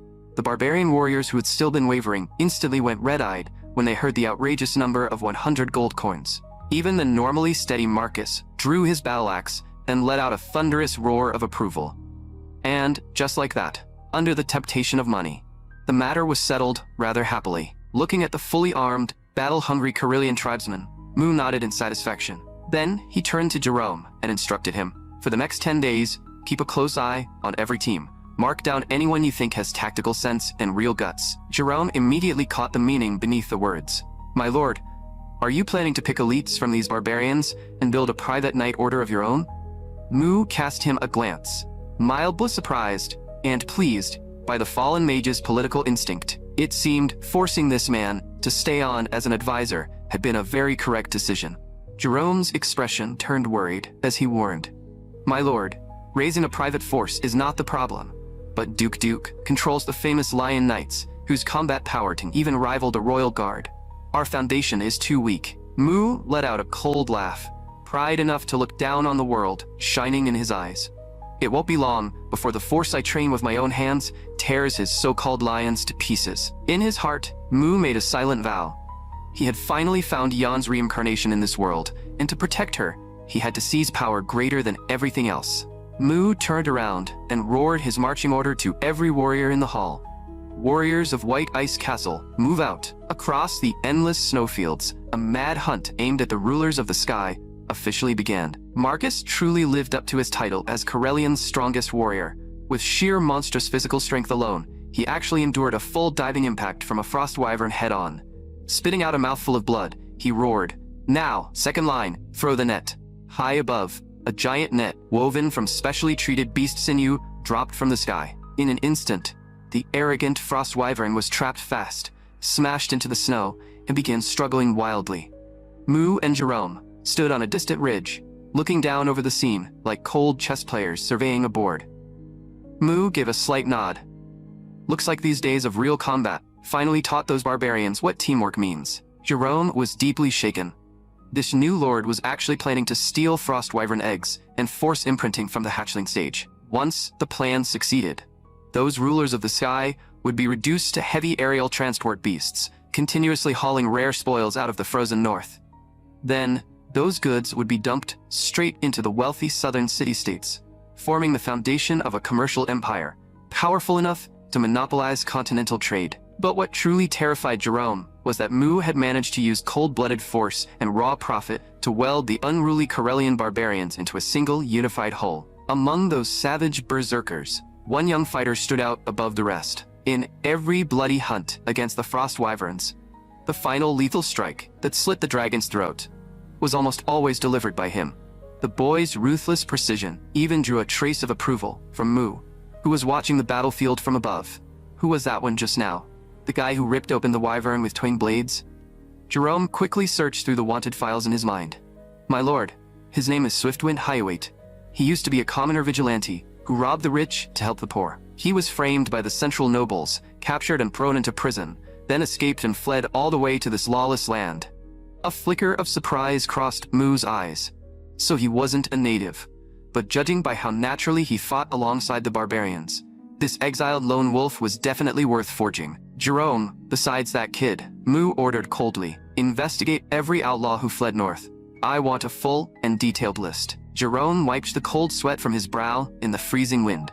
Without realizing it, this tyrant had just added yet another deadly task to his workload. A few days later, inside the great hall of White Ice Castle, Mu sat at the head seat with the satisfied air of a ruthless capitalist. Thanks to your mad little hunting spree, we've stockpiled enough eggs.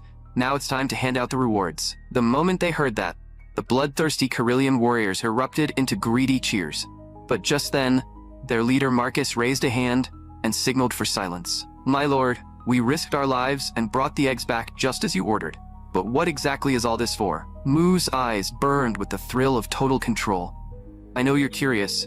Why, I told you to steal eggs instead of killing dragons. Common sense tells us that when a frost wyvern hatches, it recognizes the first creature it sees as its absolute mother. I intend to turn those rulers of the sky into a private airborne freight fleet. They'll carry our spoils across any terrain and dump them straight into markets all over the world. And among those goods, the core product with the most terrifying profit margin will be ice ogre leather. The moment they heard the words ice ogres, the Corellians in the hall looked like they had fallen into an ice pit. Some of them trembled as they shouted, "Are you planning to feed all of us to those monsters?" Mu slowly rose to his feet, and a suffocating wave of freezing chi pressure blanketed the hall. Did you forget who it was that wiped out the ogres occupying that basin all by himself just a few days ago? Mu's gaze was sharp as a blade. Do you think a lord who climbed to power over a pile of ogre corpses would be stupid enough to send his own men to die for nothing? Those words, overflowing with absolute dominance, instantly loosened the tension in the room. Their fear was replaced by feverish worship. As long as a godlike man like him stood here, even death itself would have to step aside. The warriors dropped to one knee with blazing eyes. "My lord, Caroline lives are yours to command." Just as Mu was about to issue his next command and complete the annexation of their loyalty, the heavy wooden doors of the hall were thrown open, and his apprentice Leo stumbled inside in a panic. Mu frowned slightly, clearly displeased by the interruption. "Can't you see we're in the middle of a meeting? Stop running around like a fool." Leo's face was deathly pale as he cried out between gasps, "Mr. Mu, something terrible happened. Sister Savina, she's dying." The moment he heard that, Mu's eyes turned ice cold. The sudden news made his heart sink. "Take me there." Now, in an open patch, deep within the ice fields, the wind cut like knives. Annie and Luffy knelt beside Savina's collapsed body, crying in despair, completely helpless. And then, when they were at their most desperate, that dark figure finally came walking through the snow like a savior. Mu strode straight over, his voice carrying unquestionable authority. "Back off. Let me see her." His fingers touched Savina's icy pulse, and his expression darkened. The situation was even worse than he had expected. Her life force was being devoured by a violent surge of extreme cold. "Why did she end up like this? Tell me exactly what happened," Mu demanded coldly. Annie choked back tears as she explained that they had been helping the villagers find a suitable area to raise wyverns when they accidentally discovered a strange field of flowers. Blooming there were ice crystal flowers, the kind they had only ever seen in magical bestiaries. Savina had been captivated by their beauty and picked a few to bring back for Mu to examine. But on the way back, frost suddenly spread over her whole body as she collapsed without warning. Mu slowly pried open Savina's clenched fist and fixed his gaze on the flower, glowing with a deep blue light. His pupils contracted sharply. Not only was the flower familiar, it stirred in him a strange sense of destiny. This was no Western magical plant. It was clearly the snow lotus, the legendary supreme spirit medicine of the Central Plains martial world. How could a treasure so rare, even in the North Sea, be blooming like roadside weeds in this foreign world? A flash of fierce excitement crossed Mu's eyes. This disaster might actually be a blessing in disguise. But he made his decision instantly and said only, "Don't spread this. Take her back to the castle." For now, the most urgent matter was dragging Savina back from death's door. The fruit of the snow lotus contained incomparable freezing spiritual energy, but if an ordinary person tried to absorb it, they would need a powerful enough internal art to suppress the backlash, strong enough to freeze the soul itself. Savina had collapsed precisely because her shallow training in frost ki was nowhere near enough to withstand such tyrannical cold poison. Mu fed the snow lotus fruit into her mouth and pressed both palms against her back. Vast North Sea chi surged into her meridians like a burst dam, forcibly driving out the lethal cold. Moments later, Savina, who had looked like a frozen statue, suddenly coughed up a breath of stale air and finally opened her eyes. Mu did not withdraw his palms. Instead, he barked in a low voice, "Now that you're awake, seize this chance and immediately run the cultivation method I taught you." Savina, having just brushed against death, understood at once and did not dare slack off in the slightest. She immediately calmed her breath and guided the violent spiritual energy inside her body according to the Eastern breathing method. Under the rapid circulation of chi, the deadly cold poison was not only completely refined, but even condensed into a crystal-clear frost core within her dantian. Mu slowly withdrew his hands, a trace of satisfaction passing through his eyes. "Not bad. Your power has undergone a qualitative leap." The effects of the snow lotus far exceeded his expectations. If he could harvest it in large quantities, it would provide immeasurable help in his own breakthrough into the transformation realm. Mu silently decided that he had to make a personal trip to that flower field. It would be the key stepping stone for his return to the peak. At the same time, Jerome submitted the list of exiles and elite fighters. Mu glanced over it and decided it was time to formally build an armed force of his own. In the council hall, Mu looked down on the people below him and declared, "From this moment on, I will forge you into a truly unstoppable army. This army will be known as the Blizzard Knights." He tossed a frost emblem toward the young man in the crowd. "Hyuate, your performance on the battlefield suits my taste the most. From today on, you are the first commander of the order. Next, we build schools, hospitals, taverns. Every facility a true empire should have. White Ice Castle will have. I will reshuffle all of you according to your abilities. This is not a game. Mu's appointments came fast and hard. Osborne, you're assigned to the security force. Your job is to eliminate every threat inside the castle. Jerome, you will continue serving as my chief political officer.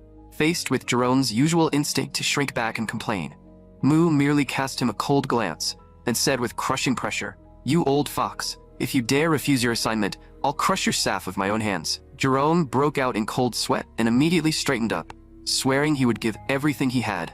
On top of that, Mu split off 2 outer security divisions.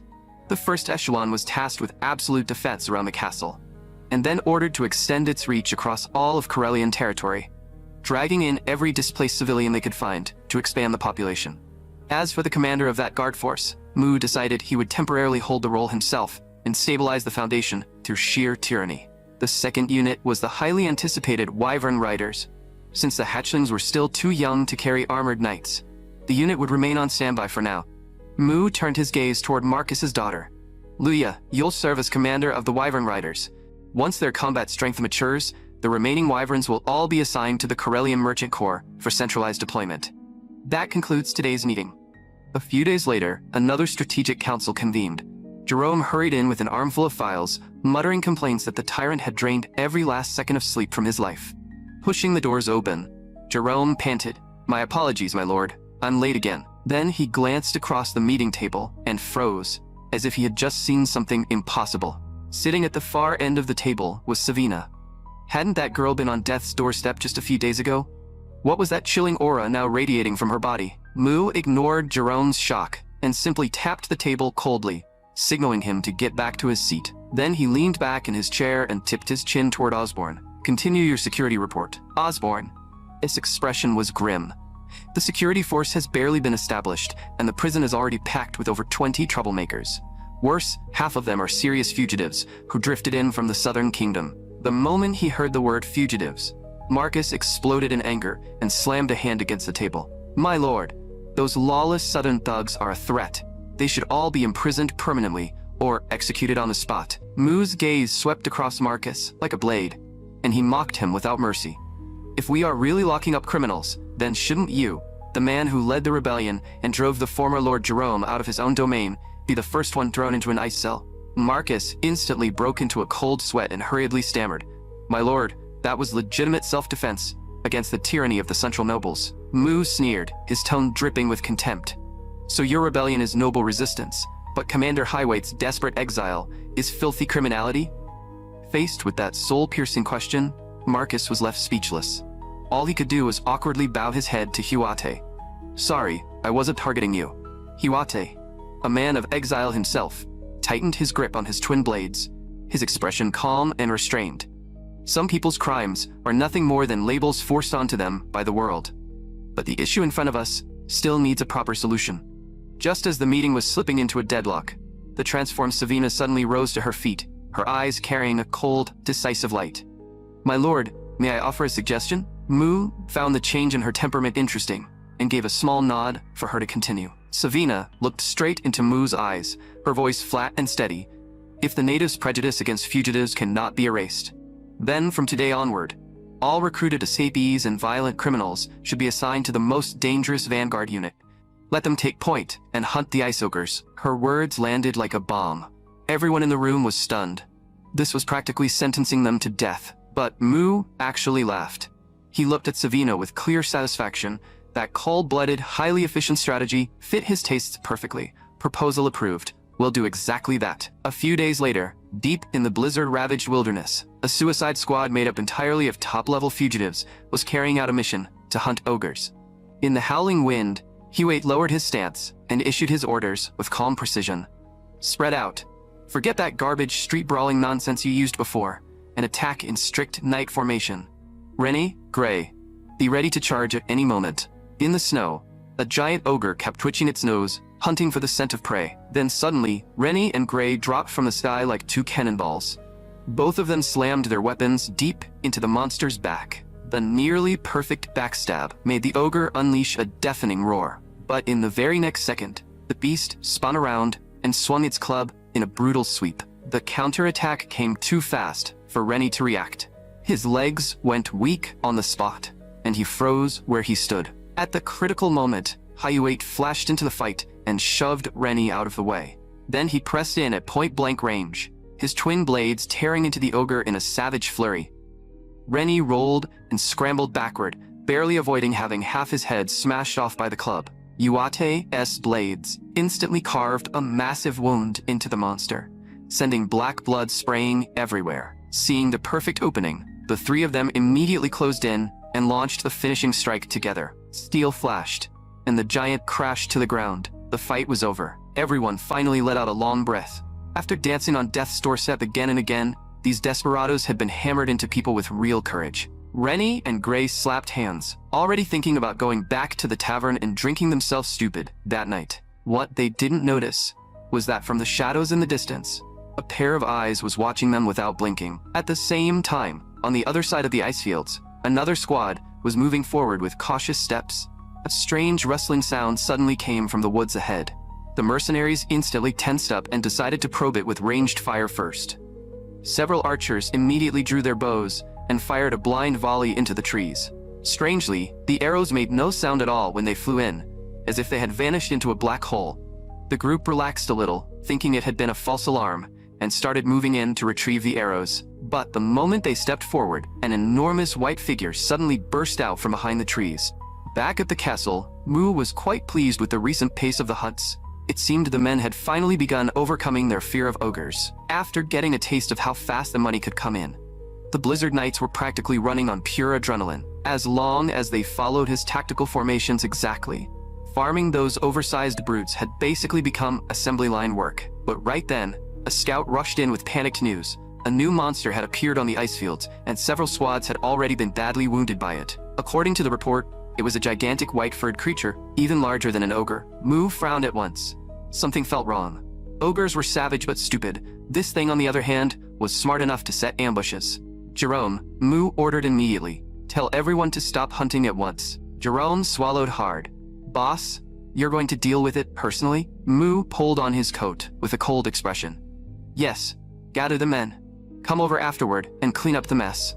Out on the ice fields, Mu shot forward like a bolt of black lightning. While running, he activated his tracking trump card, the Eye of Insight. The moment that sensory field opened, every movement within several kilometers became instantly clear. It only took seconds for him to lock onto the source of that violent, abnormal energy. With the target found, Mu drew the plain moonsword in one smooth motion. The sword aura exploded outward, turning into a terrifying blade of force that came crashing down at the snow creature's head. The monster sharply sensed the killing intent, and terror spread across its ugly face. In an instant, the sword shadow flashed, and the violent aura pierced straight through its body. But to Mu's surprise, he had missed the killing blow for once. The thing had actually dodged the fatal strike. When Mu looked back, he saw that the slash had only carved a bloody trench across the creature's thick arm. This high-level monster, which normally ruled the wild without fear, was now sweating in sheer panic at the sight of him. The crushing gap in power made it feel like one foot was already in the grave. Mu held his sword and stared coldly at the hulking beast in front of him. Pray that in your next life, you reborn as a human. The moment those words fell, Mu blurred forward at sonic speed. Wrapped in chi as cold as absolute zero, the plain moon sword stabbed straight for the center of the monster's brow. But unbelievably, that massive creature vanished into thin air, right in front of his eyes. Mu paused for a fraction of a second, then remembered what Luffy had once explained. Mages above the fifth circle could use teleportation. Who would have thought that some savage white-furred beast could wield legendary spatial magic? Playing void jumps with me? Mu let out a cold snort. As long as there's still magical residue, you won't escape my grasp. He raised his left hand, and compressed high-pressure chi instantly formed in his palm. With a thunderous blast, a wave of icy force shot through the lingering crack in space and blasted toward the direction of the creature's escape. The strike seemed to miss. That thing was absurdly huge, yet when it slipped through space cracks, it moved like a sewer rat. But Mu still had its aura locked down. Its mana pool had limits, and teleportation like that couldn't carry it very far. He closed his eyes and pushed his senses to the limit, sweeping the whole region like a living radar. Sure enough, beneath a dead tree several miles away, he found a hidden tunnel entrance. But when Mu jumped into the hole, even he was startled by what he saw. Buried underground was a massive complex of ancient ruins. Looking at the stone bookshelves buried in dust, he immediately guessed this place had once been a giant library, and behind one of those shelves, Mu spotted the trembling snow creature at a glance. "Your hide-and-seek skills are pathetic," Mu said as he dragged his sword forward. "At least pick a place big enough to hide all that fat." By now, the creature was terrified out of its mind. It shrank into the corner and flailed its giant claws wildly, clearly begging him not to come any closer. Mu stopped short in surprise. A beast, speaking human language? "What are you? A human under some kind of curse?" The snow creature was obviously out of its wits and shouted incoherently, "No, I am Condor, a great Howly warrior." Mu was still trying to make sense of that when Jerome finally arrived behind him, panting hard. "Boss," in the ancient tongue, Howly means snowman. Jerome getting here this quickly made Mu feel that something was definitely suspicious. Jerome's explanation was straightforward. Judging by the destruction along the way, there was no one else on this continent, besides the boss, who could have caused it. Jerome stared at the stone bookshelves. He was baffled. How could the snowmen from legend, the kind said to live like savages, be hiding in an ancient library like this? Mu coldly pressed his sword closer. "That's exactly what I want to ask. You said your name is Condor. Where did you come from?" But the snowman looked completely confused, as if he hadn't heard a thing. Mu lost his patience, inner force flickering at the tip of his sword. "Talk. My patience is limited." The big brute's eyes turned red, like he had suffered some enormous injustice. Then it suddenly broke down and shouted, "I am from Gralak." Mu frowned. "Gralak is your village? There's a whole nest of snowmen there?" The giant beast didn't dare make a sound, and only nodded desperately. While Mu was questioning him, Jerome was off to the side, flipping through the ancient books with great interest. Mu shot him a cold glance. "Set those aside for now. Why did you attack my people?" His voice turned icy. "Think carefully before you answer. Your life depends on your next sentence." Condor anxiously pounded his chest with both fists. "I didn't kill anyone. A great Howuli warrior never slaughters the innocent." Jerome hurriedly stepped in to testify. "Boss, the big guy isn't lying. Based on the battle reports, everyone was seriously injured, but no one actually died." Mu thought back for a moment. It was true that he hadn't heard of anyone holding a funeral. Now that was interesting. Condor leaned against the wall with a wronged expression. "Humans were the ones who barged into the Holy Land and attacked first. I only blasted them out." Mu immediately understood. Most likely, his reckless men had gotten too carried away grinding monsters and stepped onto someone else's territory. Mu gave Jerome a look, telling him to throw a healing spell on Condor. While the mage was channeling the spell and restoring his health, Mu began fishing for information. Mu put on the kind, friendly face of a perfect capitalist. "Condor, tell me where your Holy Land is. I promise my people will never cross the line again." The simple-minded snowman instantly got excited. "Really?" Mu gave it a cold look, of course. "But isn't your attitude toward me a little too casual? Do you even understand what respect means?" Unfortunately, talking about manners with a magical beast was like playing the lute to a cow. Mu could no longer be bothered. Forget it. Why argue with a half-illiterate brute? At that moment, Jerome signaled that the healing was complete. Mu turned and started walking away. "Done? Then let's go." But Jerome called out from behind him. "Boss, can I make one small request?" The scene shifted. The dragon egg that had once hatched was now a frost wyvern that ruled the skies, and it had conveniently solved old Edmund's order crisis at the Merchant Guild as well. After all, Mu had promised to deliver high-purity ice to him on time. The only problem was that this gigantic delivery beast scared the Merchant Guild people out of their minds. Sitting on the dragon's back, Savina smiled brightly. "Long time no see, Mr. Edmund. Ice delivery. Care to sign for it?" Edmund was so happy, he practically danced with joy. I knew the magic swordsman always keeps his word. Looking at the massive magical beast in front of him, the old man screamed internally. A frost wyvern powerful enough to wipe out an entire night order was being used as a cold chain delivery truck. What kind of monster empire had the magic swordsman built in the north? Savina suddenly remembered the real business. She pulled out a letter. The boss said this must be delivered into that person's hands. Edmund understood instantly. The magic swordsman had clearly been thinking about that person in the royal capital. The scene cut to the palace, where Princess Ash was holding a teacup. Sitting across from her was a young man with arrogance written all over his face. "Thank you for honoring me with your presence, Princess." The man before her was none other than Justin, the beloved son of Duke. Justin took a sip of red wine, secretly pleased with himself. This woman was still as cold as ever, not even willing to offer a fake smile. That was what made it exciting. If she were easy to win over, it would be boring. One day, he swore he would make her submit beneath him. Just then, a maid leaned in and whispered something into Ash's ear. The princess, usually cold as eternal ice, instantly lost her composure, her eyes lighting up. What? A letter from the Duke of Blizzard? Ash shot to her feet. Quick, take me there. Justin's face turned green. Princess, please wait. I came all the way here early this morning just to see you. Ash turned back coldly. I heard your grace has been terribly busy with sword practice. Then perhaps you shouldn't waste your precious time here with me. Before Justin could keep rambling, Ash turned and left. Staring at the princess's retreating back, Justin ground his teeth so hard, they nearly cracked. Bang! He kicked the wine table over in one violent motion. His eyes turned venomous. Duke of Blizzard, I'll make sure you die without a corpse left to bury. Back in her private chamber, Ash tore open the envelope without a second of hesitation. My dear Princess Ash, how have you been lately? Thanks to your lucky charm, I've been thriving in the north.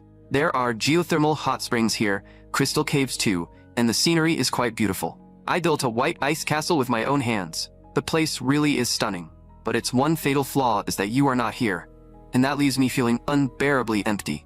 I've enclosed a small gift with this letter. Wait for me. Missing you always, the Duke of Blizzard. Ash quietly stared at the signature, holding the dazzling ice crystal flower that had been tucked inside the envelope. She pressed the flower tightly against her chest. Ash had nearly gone mad these past days. She couldn't understand why that rough, overbearing man kept filling her thoughts, staring at the radiant ice crystal flower in her palm. Smack! She suddenly slammed her hand down on the table. Her eyes turned resolute in an instant. No, I have to see him in person. The view shifted back to the northern cavern, where Mu was frantically absorbing the spiritual energy of the ice snow lotus. Bang! The fragile petals in his hand couldn't withstand the pressure of his true energy and exploded into icy fragments on the spot. Mu rubbed his temples. Breaking things was easy for him, but this kind of microsculpture-level control over energy really was a headache. Just then, a figure rushed in at full speed. It was Jerome, his face full of feverish excitement. Boss, get back to the office now. We've made a major discovery. It turned out that the underground library was actually a legacy left behind by an ancient high-ranking mage. Mu didn't even raise an eyelid. So what? It's just a dead relic from thousands of years ago. Jerome was speechless at his boss's barbaric lack of appreciation. This is a lost magical cornerstone, a shortcut to breaking into the fifth ring. Suddenly, Mu sensed a hidden fluctuation of energy. He narrowed his eyes. Jerome, what exactly are you hiding in your belt pouch? Jerome instantly broke out in sweat and hurriedly covered the pouch. Nothing. Just some worthless rocks. That's why I didn't report them to you. Whoosh. Mu used a dragon grasping technique with a backhand motion and yanked the pouch straight into his hand from across the room. Watching Jerome panic and hop around in desperation, Mu let out a cold laugh. The more you hide it, the more I want to see it. But after opening the pouch, even Mu was confused. Inside were a bunch of glowing blue stones that looked almost like chunks of rock candy. Jerome had no choice but to confess. The things were called mana stones, pure crystallized magical power. Mu tossed the stones onto the table. You secretly stashed away high-tier resources. What were you planning to do? Jerome was currently stuck at the bottleneck of a fourth ring mage and simply couldn't break through to the fifth ring. His original plan had been to use these premium crystals like performance enhancers and force his way through. Mu looked at him quietly. Being stuck at a rank really does feel miserable. That much, I understand. Then his eyes suddenly turned cold. But I absolutely will not allow you to brute force your way up with drugs. Jerome panicked immediately. Boss, if I get stronger, it'll benefit the territory too. Please, just reward me with 2 of them. Mu rejected him on the spot. A realm built on cheats has a hollow foundation. What? You plan to stay a cripple forever? Whether it's martial arts or magic, breakthroughs come from insight. People who chase shortcuts usually die the fastest. Jerome fell into thought. There was no arguing with that. Back then, he had fought his way up through sheer grit, one step at a time until he reached the fourth ring. Mu patted him on the shoulder. Don't rush for quick results. Build up slowly and let it erupt when the time is right. Jerome felt like he had been struck over the head with a wake-up call. He really had almost forgotten the true heart of a spellcaster. But the extra function Jerome explained next about mana stones made Mu lose his composure on the spot. These stones could actually be used for wireless communication. As long as a magic formation was carved into them, even ordinary people could use them like walkie-talkies. And the craziest part was that they didn't need towers at all, yet the signal could cover the entire world. Mu was stunned. In an age of cold weapons, this was an absolute dimensionality-breaking advantage. Jerome, do you know what warfare and monopoly building both lack the most? The speed of information transmission. Mu slammed the table and gave the order on the spot. Polish every single stone immediately. I want them all turned into communication terminals. A few days later, White Ice Castle began running signal tests. Mu held a glowing crystal stone tightly in his hand. A clear human voice came through from inside it. On the other end of the communicator, Jack shouted excitedly. I'm 10 kilometers above the castle right now. Jack was currently riding a wyvern and tearing through the sky at full speed. Boss, full bars. The voice quality is insanely clear. Looking at the otherworld version of a cell phone in his hand, Mu nodded in satisfaction. No static. Just then, movement came from outside the door. Savina, who had been away on business, had returned on her wyvern. In the conference room, Mu flipped through the classified intelligence Savina had brought back. That old fox Edmund really dug up everything on the surrounding kingdoms. Nicely done. But one name in the report, Inus, triggered an intensely strange sense of dissonance in Mu's mind. Mu tapped the table with his fingers. Can someone explain to me exactly who this Inus is? Hugart picked up the conversation. I've heard of him. Rumor says he's a supreme sword saint, standing at the absolute peak of combat power. The moment they heard the words, Supreme Sword Saint, both Marcus and Jerome immediately changed expressions. Everyone started explaining at once. A sword saint was already considered a walking nuclear weapon, and a supreme sword saint was practically a living god on land. Mu waved a hand and cut them off. By Western standards, this so-called supreme sword saint would at most be equivalent to the Huajing realm back in the Central Plains. As far as he knew, there weren't even 5 people on this lousy continent who had reached that level. A trace of disappointment flashed through Mu's eyes. Too weak. Still, since a so-called ceiling had finally appeared, he was interested in testing it himself and seeing just how hard that ceiling really was. It would also be a good chance to witness the so-called strongest being in this world. Hugart added, this sword saint has a signature trait. Whenever he draws his sword, there's the fragrance of plum blossoms. The moment Mu heard that, his eyes froze. Plum blossom fragrance. Back in the Central Plains, only one sword art had that exact signature. The ultimate technique of Manhwa. Mu's heart shook violently. Could it be that he wasn't the only one who had crossed over into this cursed world? Back when he had bathed the martial world of the Central Plains in blood, the Manhwa sect master he had trampled beneath his feet had spat out one last vicious line before dying. If my Manhwa chief disciple were here, you would never be this arrogant. Supposedly, that chief disciple had mysteriously vanished while in seclusion, disappearing from the world entirely. Mu had always thought the old man was just bluffing on his deathbed. But now it seemed the man really had crossed dimensions to seek revenge. This fated confrontation could no longer be avoided. Just then, a formal royal knight order arrived at White Ice Castle in an outrageously arrogant display. Leading them was none other than Justin, the Duke's son, whose wrist Mu had crippled before. Leaning against the battlements, Mu smiled like the final boss of a villain arc. Well, got your wrist fixed? Justin instinctively covered his wrist. The old injury throbbed faintly, and the memory of that humiliation surged back in an instant. He drew his sword with a furious motion, his eyes bloodshot as he took up an attack stance. But Mu couldn't even be bothered to spare him another glance. His gaze passed right over him. Princess, stop hiding, come out. A lovely figure stepped out from behind the carriage. Blushing, Ash said softly, it's been a while. Duke of Blizzard. Mu ignored the knights completely and took Ash straight to the crystal cave he had mentioned in the letter. Faced with a cavern full of dazzling crystals, Ash lit up like a child. Oh my god, this place is beautiful. Mu knew exactly how she had gotten here. For the sake of that letter, she must have pestered and begged the king endlessly until she got permission to come along. Looking at that stubborn yet innocent expression of hers, Mu sighed inwardly. That headstrong nature was exactly the same as Yan back then. He laughed bitterly to himself. To avenge her, he had slaughtered the entire martial world of the Central Plains, crossed dimensions, and wandered all this way, only to finally find her again in another world. So what if the shell had changed? As long as the soul was still hers, that was enough. By the hot spring, Ash smiled like a flower. completely immersed in the breathtaking beauty around her. The atmosphere had reached the perfect point, and Mu slowly reached out his hand. The instant his fingertips brushed across her long hair, he suddenly pulled her into his arms and said in a hoarse voice, "To me, you are the most beautiful of all." Ash's heartbeat skipped, and her gaze softened instantly. In that moment, the obsession Mu had suppressed for years burst through its dam. "I've missed you so much, Yan." The moment that name left his mouth, the air turned still, and the entire mood dropped to freezing point. Ash shoved him away violently, her face turning pale. "Yan? Who is Yan? Duke of Blizzard? Whose substitute do you think I am?" Mu died of social embarrassment on the spot, black lines practically covering his face. "Ash, listen to me, that was a slip of the tongue." Ash's heart shattered completely. "I thought I was the only one in your heart. Now I get it. When you look at me, you're seeing someone else entirely." Her eyes were red as she nearly screamed in breakdown. "Who do you really love? Me, or that woman named Yan?" Looking at Ash in full meltdown, Mu, the max-level overlord, went silent for once in his life. How was he supposed to explain this? Tell her she was Yan's reincarnation?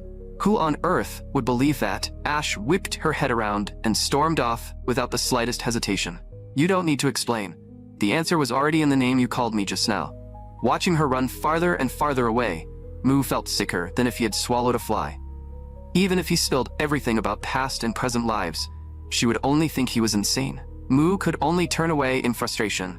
He let out a sigh and thought, "Fine, I'll just build her affection back up slowly." But at that exact critical moment, a top-tier assassin silently crept up from the shadows behind him, and a dagger struck down like a venomous serpent. A flash of cold steel sliced through the air. The Lotus of Love necklace on Mu's chest, the one sustaining his life, was severed and fell straight into the snow. The scene shifted into the darkness of night. Hiding in the shadows, Justin asked coldly, "Did Irfan succeed?" The assassin dropped to one knee. "Young master, the assassination was successful. The target has been eliminated." Justin was instantly overjoyed, a twisted, almost perverse grin spreading across his face. At that moment, two guards were standing watch outside the guest chamber in White Ice Castle. Inside the room, Ash was still wiping away her tears. Inside her head, she was furiously cursing him out. That blockhead, couldn't he have just run after me and stopped me? Just then, a voice came from outside the door. "Princess, someone wishes to see you." Ash's heart leaped. So he does have some sense after all. At least he knows enough to come apologize. She hurried to pull open the door. Full of expectation, she thought it would be Mu, standing there. But what greeted her was a scene straight out of hell. Justin stood there with blood all over his face, two guard corpses crushed beneath his feet. He smiled in a horribly twisted way. "My apologies, princess." Late night visit. Ash felt as if all the blood in her body had turned cold. She immediately tried to slam the door shut. Slash. Justin swung his sword and split the solid wooden handle and half the door clean in two. Sword energy exploded outward, and the expensive wooden door shattered into splinters on the spot. The shockwave blasted Ash straight back into the room. Justin licked the blade of his enchanted sword. "Sorry about that. This expensive magic sword has a little too much power." Staring at the madman closing in on her step by step, Ash shouted furiously, "Justin, how dare you run wild inside the Duke of Blizzard's castle? You actually killed my knights, and you dare force your way into my chamber?" Justin lifted Ash's chin with the tip of his sword. "They were just a few watchdogs. If they stood in my way, they deserved to die. And you, noble princess, ignored me like I was air just because of that low-born upstart." Justin burst into smug laughter. "But it doesn't matter anymore. Your little lover is already dead. The assassin I paid dearly for sent him straight to hell." Ash's mind rang with a deafening buzz, and despair swallowed her whole in an instant. How could that man, that unbelievably powerful man, possibly be dead? Justin reached out to grab her. "Stop waiting. By now, there probably isn't even enough left of him to piece together a full corpse." Just as that filthy hand was about to touch Ash, a foot tore through the darkness with a violent whistle and slammed square into Justin's face. Bang! Justin flew backward like a cannonball and crashed hard into the corridor wall. The terrifying force didn't just shatter his armor. It punched a human-shaped hole straight through the load-bearing wall, burying him in the rubble. Still shaken, Ash slowly looked up. The moment she saw that tall figure standing in front of her, the relief of surviving and the grievance she had been holding in all burst out together, and tears poured down uncontrollably. Mu turned his head slightly, his tone calm but overwhelmingly reassuring. "Sorry. Had to deal with a few bugs." But the instant those words left his mouth, Mu's sharp instincts screamed a warning.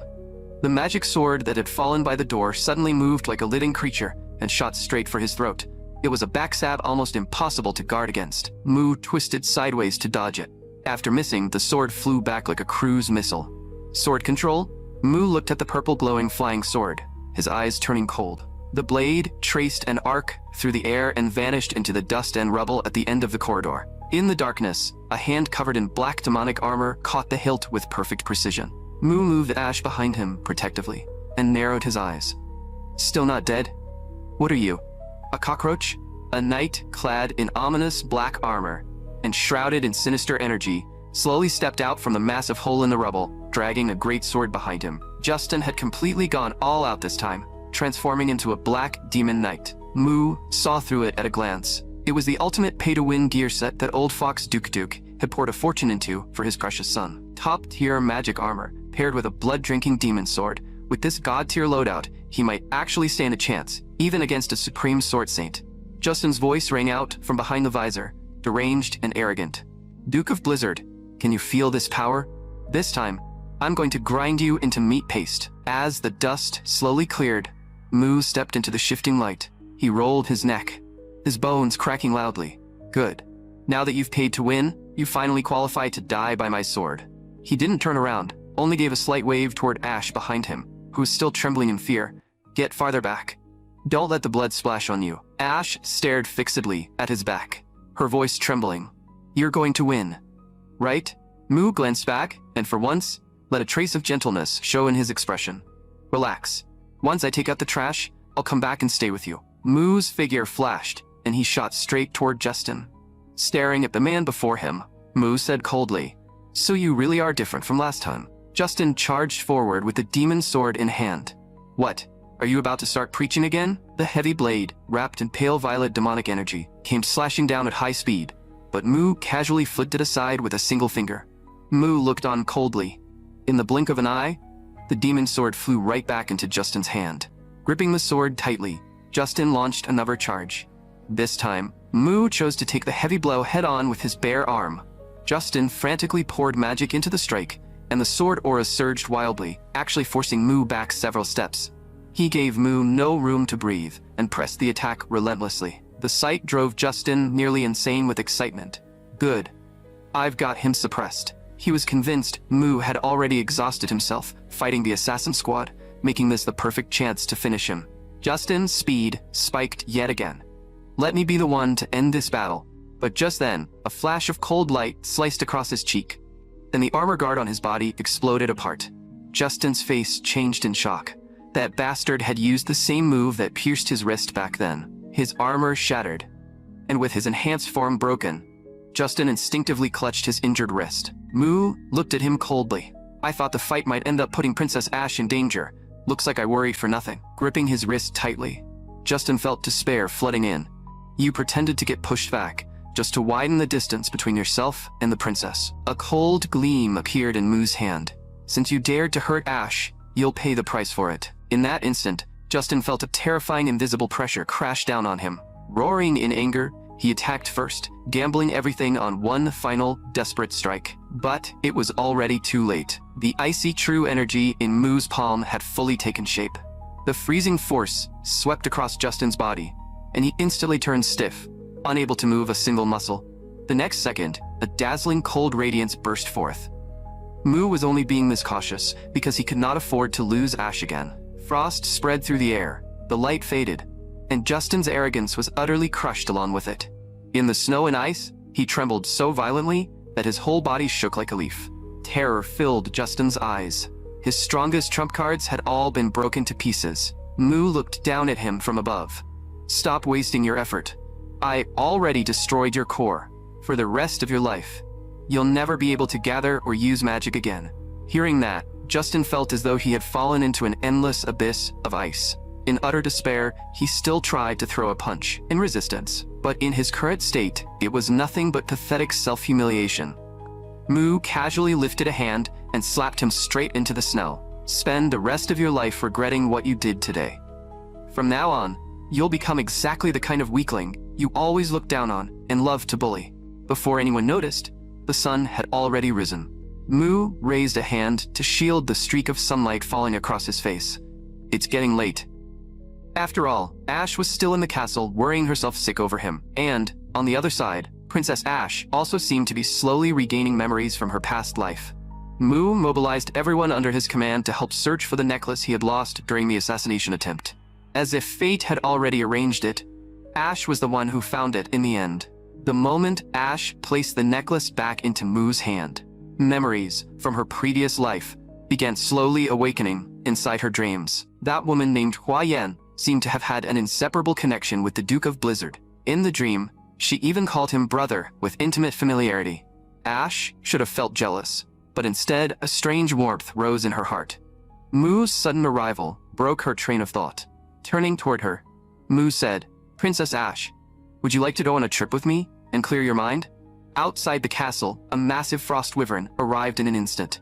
Its enormous body scared Ash's maid so badly that she dropped to the ground. But the moment Ash saw the frost wyvern, she lit up with excitement instead. Her voice overflowed with awe. "This is the first time I've ever seen someone tame so many frost wyverns." Just then, Jack and Jerome also walked over. "My lord, we can depart at any time." Mu nodded. "What about the things I told you to prepare?" At that moment, a little white snowball shot out with a whoosh. It frightened the maid so badly that she collapsed to the ground all over again. Jerome immediately lowered his head in apology. "Sorry, I didn't mean to scare you. That so-called snowball was actually the high-level snowman Condor in transformed form." Under Mu's orders, Jerome had used magic to compress him into this tiny, adorable shape. The terrifying snowman that once made everyone tremble had now become a cute pet in Ash's arms. Seeing the happiness on Ash's face, Mu smiled in satisfaction. "Everything ready. Let's go." Mu stepped onto the wyvern's back and motioned for Ash to come up with him. Ash looked up at him, and Mu reached out and firmly took her hand. The giant frost wyvern beat its wings and soared at high speed above the northern territory. Ash's soft body leaned against Mu's chest, and warmth spread through her heart, though the biggest problem at the moment was still her fear of heights. Mu gently placed a hand on her shoulder. "Princess, look ahead." Ash slowly opened her eyes and was instantly stunned by the breathtaking view before her. It was a kind of beauty she had never seen in her life. The gentle sunset pierced through the clouds, spilling brilliant colors across the sky. On the wyvern's back, Mu leaned close and whispered into her ear. "Feeling a little better now, princess?" Something soft rose in Ash's heart, and a smile curved onto her lips. So this man really had been thinking of her all along. She looked up at Mu. "Thanks to everything you arranged, I really do feel much better now." Mu pulled her tightly into his arms. "Then hold on. We are about to speed up." The wyvern cut through the heavens, and beneath the endless starlight, the distance between them grew even smaller. A few days later, at an estate in the kingdom of Gaia, Luya was startled when she saw her boss suddenly arrive. "My lord, why didn't you tell us in advance that you were coming?" Mu smiled. "I just brought someone here for a little sightseeing. If it's business, talk to Jerome. Right now, nothing matters more than taking Ash out on a date." Mu turned to Ash. "I had this estate prepared especially for you. Do you like it?" Ash turned her head, only to catch sight of the pendant hanging from Mu's neck once again. The sight instantly stirred up the fragments from her dream. Mu's voice snapped her back. "Princess, are you all right?" Ash rubbed her forehead. "Sorry, I had a strange dream last night. It was full of unfamiliar people and buildings. In the dream, I was a woman around 20 with black hair and black eyes. But I didn't seem happy at all. I was full of sadness. And in that dream, my father kept trying to stop me from getting married." Ash gave an awkward little smile. "Anyway, it was a pretty ridiculous dream." But Mu immediately understood, and his hand unconsciously tightened around the necklace. Ash continued, lost in memory. "And in the dream, I kept calling out for someone anxiously. I called him brother." The moment he heard those two words, Mu's expression shook violently. In his long life, only Hua Yan had ever called him that. Ash noticed something was off and asked worriedly, "Duke of Blizzard, are you all right?" Mu gripped the necklace and took a deep breath. "Sorry. I lost my composure." Night fell, and the two of them had dinner together. Halfway through the meal, Ash suddenly made a request. "Duke of Blizzard, every time you call me princess, It feels like there's this strange distance between us. She hesitated slightly. If you don't mind, from now on, please just call me Ash. Surprise flashed through Mu's eyes. Hua Yin's shadow rose once more in the depths of his heart. Mu smiled faintly. Why would I mind? Ash, I understand. Time passed, and dinner gradually came to an end. Jerome came in right on cue. Have you two finished? I've already taken care of everything over in Stettin. Ash froze for a second when she heard that place name. There was no such location in the Kingdom of Drake. Mu explained. I forgot to mention it. Stettin isn't in Drake. We're already inside the borders of the Kingdom of Gaia. Ash was instantly shocked. The Kingdom of Gaia was one of the strongest powers in the Northwest. It had been ruled by queens for generations. It was truly a kingdom of women. Its female knight orders in particular were powerful enough to rival any top knight order in other nations. Ash couldn't help feeling uneasy. If she had really run off this far into another country, would it trigger a serious diplomatic problem? Mu, however, didn't care in the slightest and simply told Jerome to continue his report. Jerome's face lit up with joy. Boss, our ogre leather is selling like crazy here. Luia suggested we just build a processing factory on site. Mu asked back, selling raw hides is already profitable enough. Is there really a need to turn them into finished goods? Jerome explained, Gaia has a huge number of noble women. If we turn the leather into expensive clothing and handbags, the profit will absolutely double. Luia has already contacted the most famous leather artisans here. As soon as you approve it, we can begin immediately. Mu nodded in satisfaction. Handing the merchant group over to Luia really had been the right call. Jerome bowed at once. Understood. I'll make the arrangements right away. Just then, a commotion suddenly rose from outside the window. The group stepped outside and saw flames raging in the distance. Jerome's face changed immediately. Damn it, the fire started way too close to our guild. If we don't get it under control, our buildings will be next. Mu turned and instructed them.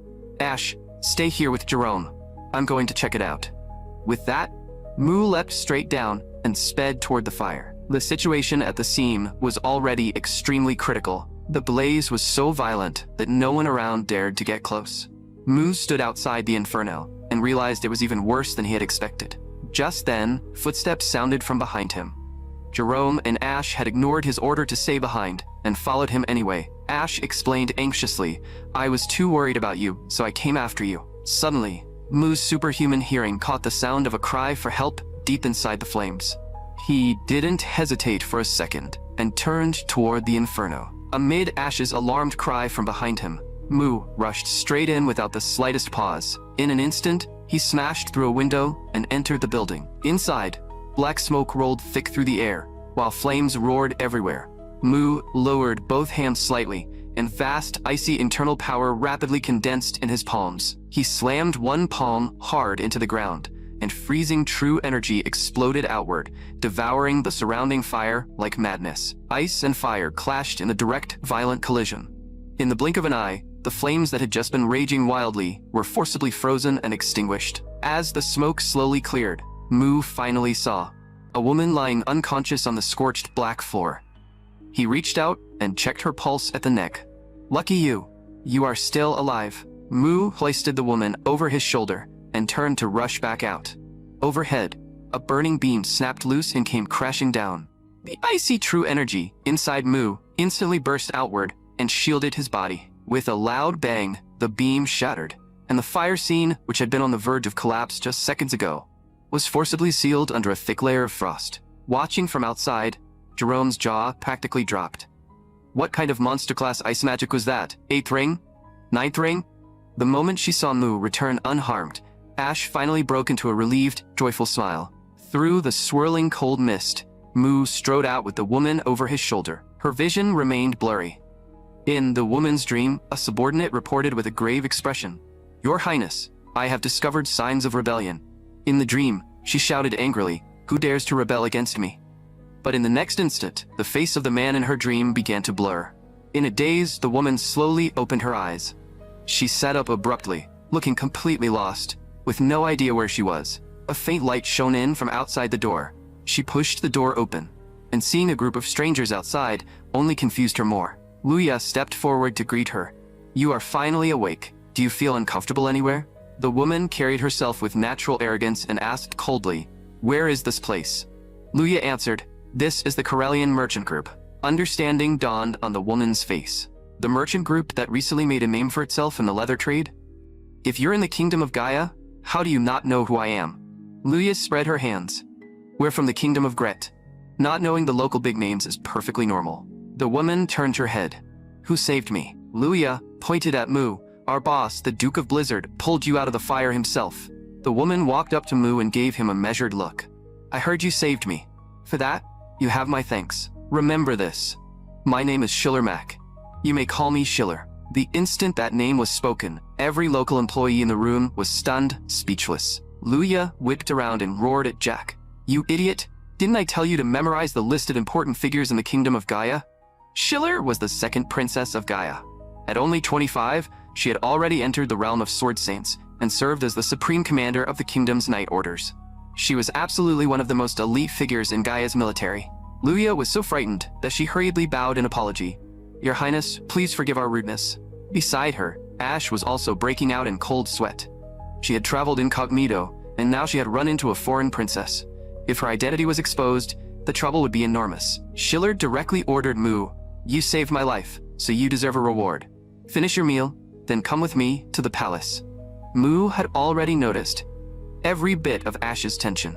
He rejected her without the slightest politeness. Sorry, no time. I need to get home. Being refused to her face, Schiller, who was used to standing above everyone else, instantly darkened. Luya, standing beside them, felt like dying on the spot. Refusing a royal invitation on someone else's home turf was a grave offense. She hurried over to smooth things out.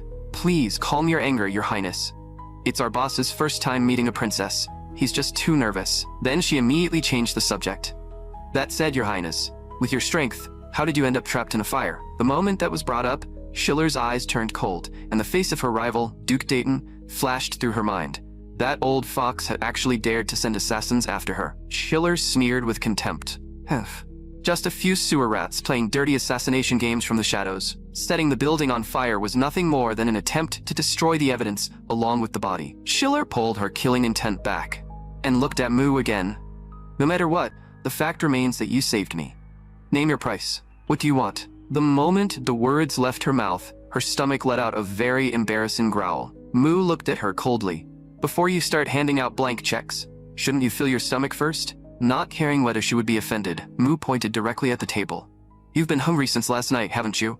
Sit down and eat first. Schiller was still full of anger, but in the end, even her noble royal pride couldn't overpower the protest of her empty stomach, so she obediently sat down. But just then, Schiller noticed something. A long sword was leaning against the wall. She couldn't help asking whose sword it was. Mu answered flatly, mine. Schiller instantly set down her fork and knife. So you use a sword too? As the commander of the knights, I'd very much like to see what you can do. Duke Blizzard, after dinner, fight me. Mu looked at her coldly. I refuse. I don't like fighting people weaker than me. Schiller exploded on the spot. This man actually dared to call her weak? He clearly didn't take her, a sword saint, seriously at all. Because she was a woman, plenty of male swordsmen had refused to duel her before. But when it came to men like that, Schiller had always used the same simple method.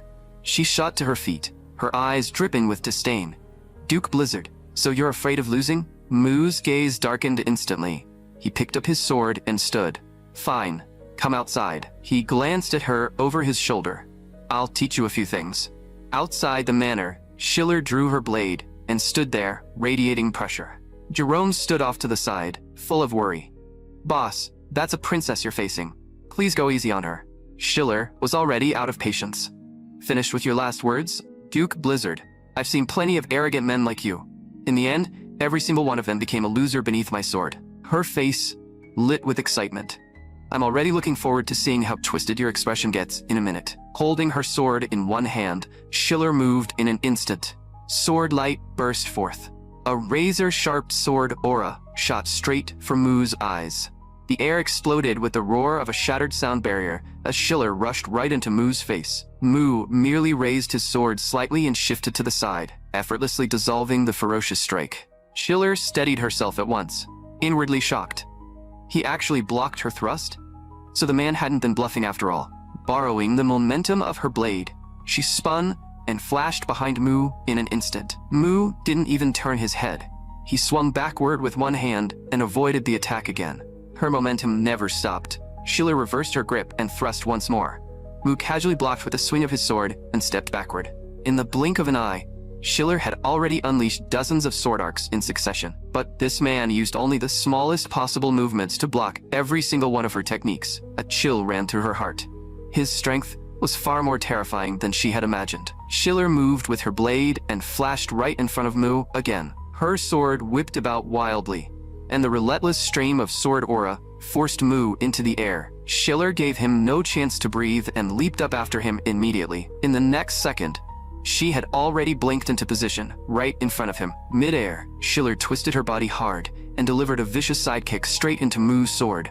The force of that kick was monstrous, blasting Mu a full 100 meters away. Mu landed and slowly straightened his body. This woman's combo attacks were as savage as a mad tiger.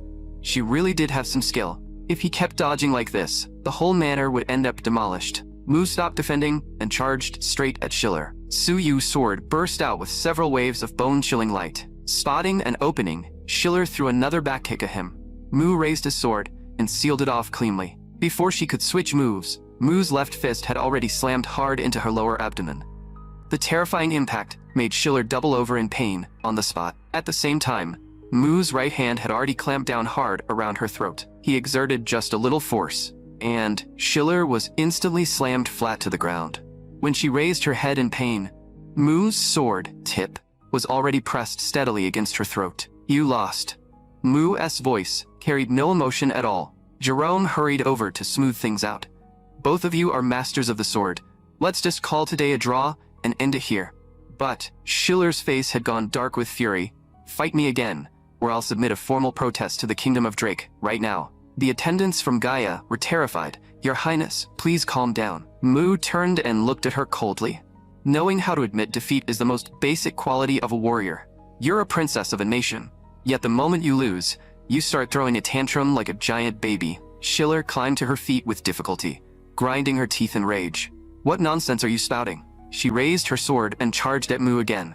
"Shut up." A sword shadow flashed through the air. The tip of Su Ye's sword stopped instantly between Schiller's eyes. Mu advanced with his blade, and Schiller's feet locked to the ground, as though nailed in place.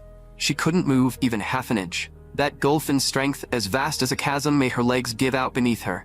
She dropped to her knees and realized in despair that she hadn't even seen the path of Mu's strike. Cold light flickered in Mu's eyes. "Is this how your country treats a lifesaver? If you weren't a princess, you'd already be dead." But Schiller couldn't hear any of it. Her mind was buzzing with a single thought. Why did I lose? Was all the pride I carried before nothing but a lie? Since childhood, she had dominated every sword tournament she entered, and had never once tasted defeat. Her mother's expectations had made her believe without doubt that she was Gaia's pride. But today, the title of Sword Saint she had always been proud of had been crushed to pieces by a complete nobody. What kind of monster was this man? Just then, Ash also ran out and hid nervously behind Mu. Mu sheathed his sword and looked at Ash. "We're heading back to Corellian tomorrow. Come on, let's go stroll around the city first." Then, he took Ash's hand and walked away. Before leaving, Mu glanced at Jerome. "Go buy a few new swords. That scrap iron from earlier is finished." Schiller remained kneeling there, silently watching the two of them walk away. Suddenly, she lifted her head and asked Jerome, the woman with him, "Is she his wife?" Jerome answered vaguely, "I can't say. But that lady is someone of extremely high status as well." Schiller lowered her head and thought, "So that means he isn't married yet." She turned to her attendants and ordered, "Get the carriage. I'm returning to the palace immediately." Sitting inside the carriage, Schiller's thoughts churned wildly. Since becoming a sword saint, this was the first time she had ever encountered such an absurdly overwhelming opponent. Looking out at the sky beyond the window, she murmured, "Duke Blizzard, if I had met you sooner, would everything have turned out differently?" Schiller returned to the royal palace. But inside the royal family, the struggle for power had never once stopped. The fire that had nearly taken her life most likely had something to do with her own sister, the one who smiled on the surface while hiding knives underneath. Before long, the birthday celebration of King Malova of the Kingdom of Drake was approaching. Schiller personally requested permission from her sister to represent the Kingdom of Gaia at the royal birthday banquet. Faced with her sister's mockery and teasing, Schiller remained expressionless. Deep in her heart, she was hiding a mad plan that only she knew about. Of course, Mu knew nothing about any of that yet. He had already brought Ash back to White Ice Castle. Meanwhile, Duke held overwhelming power within the kingdom of Drake. He forcefully protected his crippled son Justin after Mu ruined him, then immediately sent his subordinate Ross to start sabotaging the Corellian merchant group's business from every angle. At the same time, Ash also ended her trip and returned to the palace. Before they parted, Mu gave her a mana communication stone and told her to stay in contact at all times. Now, dark currents were surging beneath the surface of the kingdom of Drake. Mu knew he had to speed up the process of gathering forces under his own banner. The elite assassins Mu had wiped out earlier were now being held in secret inside the dungeon. Mu intended to subdue this group of killers and use their own methods against others. Their direct combat ability was only average, but Mu had already noticed that 2 of them showed real promise. If he could combine the Assassin Corps with the Wyvern Riders, it would become a force capable of absolute dimensional dominance. Mu had already made up his mind. Using the king's birthday banquet as the opportunity, he would officially step into the political center of power in Drake. That day, Captain Highway received Mu's order and brought the assassins to the training grounds. Mu looked down at the prisoners and said coldly, "You have only 2 paths in front of you. Work for me or die. But with your current level of trash skill, you're not even qualified to serve under me yet." Mu pointed at the weapons on the ground. "I've prepared a little hellish training for you. Pick them up. The rules are simple. Take down every Blizzard Knight stationed around the perimeter." The assassins immediately geared up and braced themselves for battle. Deep in the dense forest, 3 assassins remained on high alert. Suddenly, a Blizzard Knight attacked from their blind spot. One assassin threw up his shield and blocked the fierce strike head-on. In the next second, 2 thick, powerful hands slammed down onto the knight's shoulders. In an instant, the knight was wrestled into the snow by the other 2 assassins. One of them moved like lightning and ripped the metal right off the knight's body. The assassins immediately shouted in excitement, "Got one! We won't go hungry tonight." High in the treetops, Mu silently observed the entire survival drill. This kind of real combat exercise had already gone on for 3 full weeks. The rules were simple and brutal. Each side wore a medal, and the moment your medal was taken, you were considered dead. Whichever side lost all its medals first would be punished.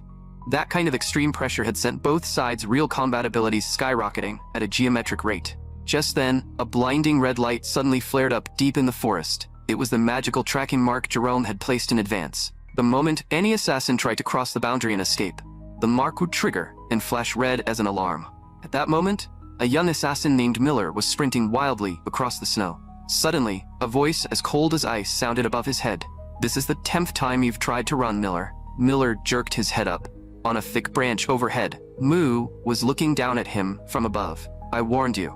If you ran one more time, you'd die." Miller gritted his teeth and took a fighting stance. "Enough crap. I'm not wasting my time playing this stupid little game with you." The moment the words left his mouth, a figure flashed out from behind him and struck him down with a knife hand chop. The one who attacked was none other than Beck, the former leader of the Assassin Corps. Beck dropped to one knee and pinned Miller down tightly. "My lord, please show mercy. Spare him this one last time." Standing on the branch, Mu looked at Beck coldly. "Give me a reason. What exactly is so urgent that this fool would rather throw away his life than stop running?" Beck's expression darkened. "My lord, Miller isn't like the rest of us mercenaries who kill for money.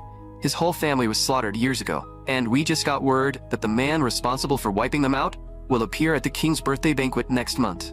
The scene shifted back to a room in White Ice Castle. Miller slowly opened his eyes from unconsciousness. Mu stood by the window without turning around. At the king's banquet, there will be hundreds of top knights and high-level mages guarding the place. "Do you really think you could assassinate your target alone and make it out alive?" Miller froze. It was Beck. "He told you everything?" Miller clenched both fists tightly, madness burning in his eyes. "I've lived to this day for revenge. If I can kill him, what does my life matter?" Mu turned around and looked down at him from above. "Let me tell you this clearly. With your current strength, you won't even get close to your enemy. All you'd be doing is throwing your life away for nothing." Then Mu shifted the tone. "But I'll be attending that banquet as an Imperial Duke, so let's make a deal. I'll help you identify your enemy and eliminate him. In exchange, your life belongs to me from this point on." Miller stared at Mu in disbelief. "Why choose me? You got plenty of subordinates stronger than I am." Mu gave him a calm glance. "Beck said that among people in their 20s, you're the only one who ever became a top-tier assassin. What I value is the worth you can bring me in the future." Mu extended his right hand to Miller. I'm building an assassination unit, and I need you. Are you in? The agony of his family's massacre surged back into Miller's mind, and the fire of vengeance burned in his eyes. In the very next second, the top assassin dropped to his knees before Mu without a trace of hesitation. As long as I can get revenge, I'll do anything. Mu was satisfied with that answer. Good. I'll be leaving in a few days. Be ready. Just then, Savina pushed the door open and walked in. She looked at Mu with excitement written all over her face. Boss, the ice cream is ready. Want to come try it now?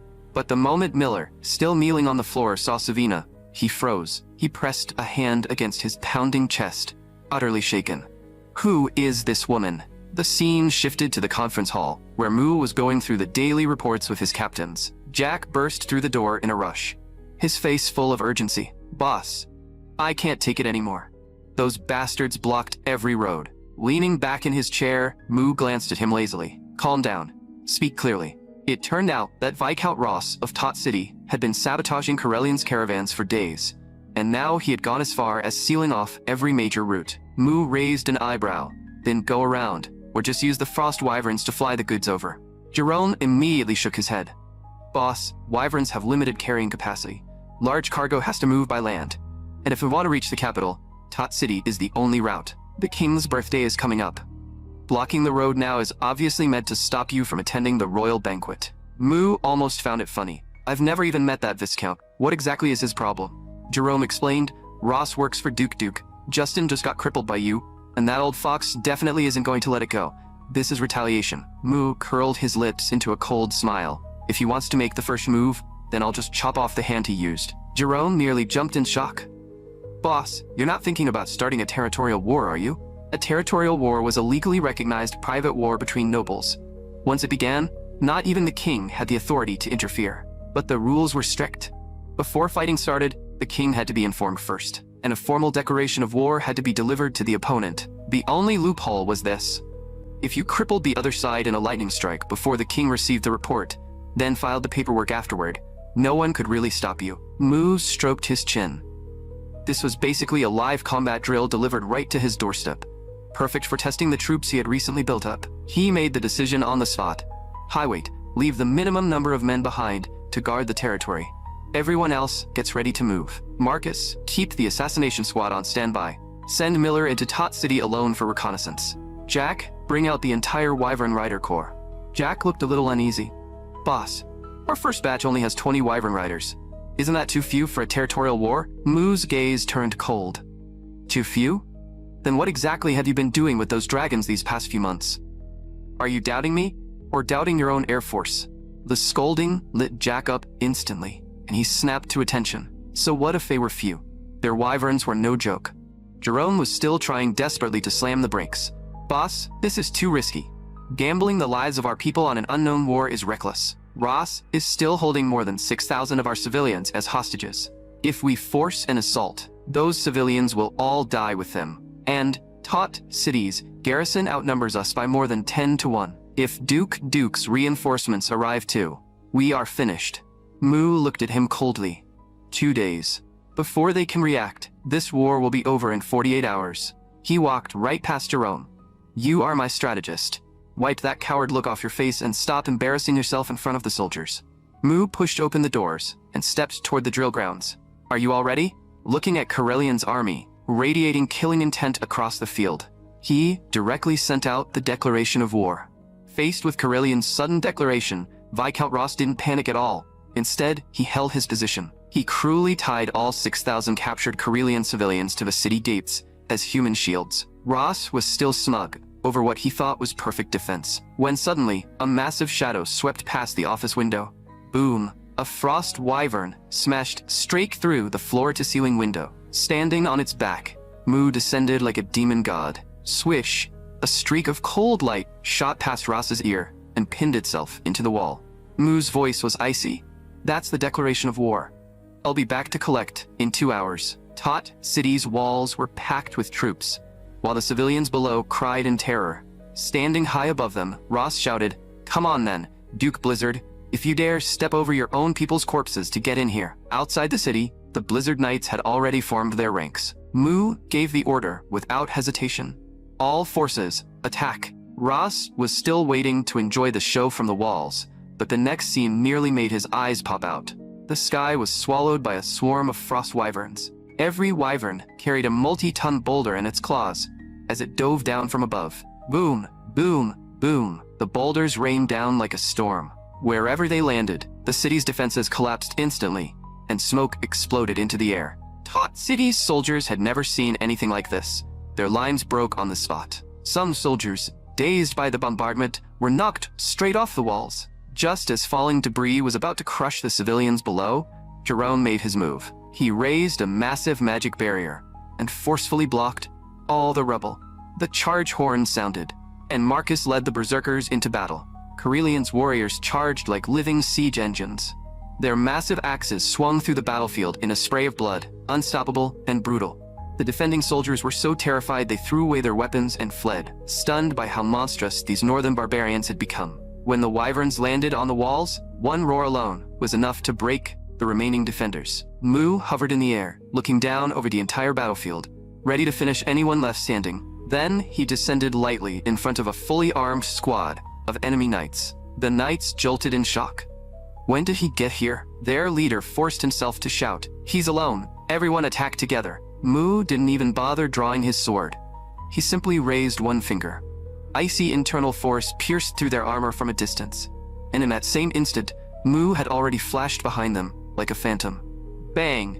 The force detonated inside their bodies all at once, and the entire squad of heavy knights was wiped out instantly. Standing atop the wall, Mu looked into the distance.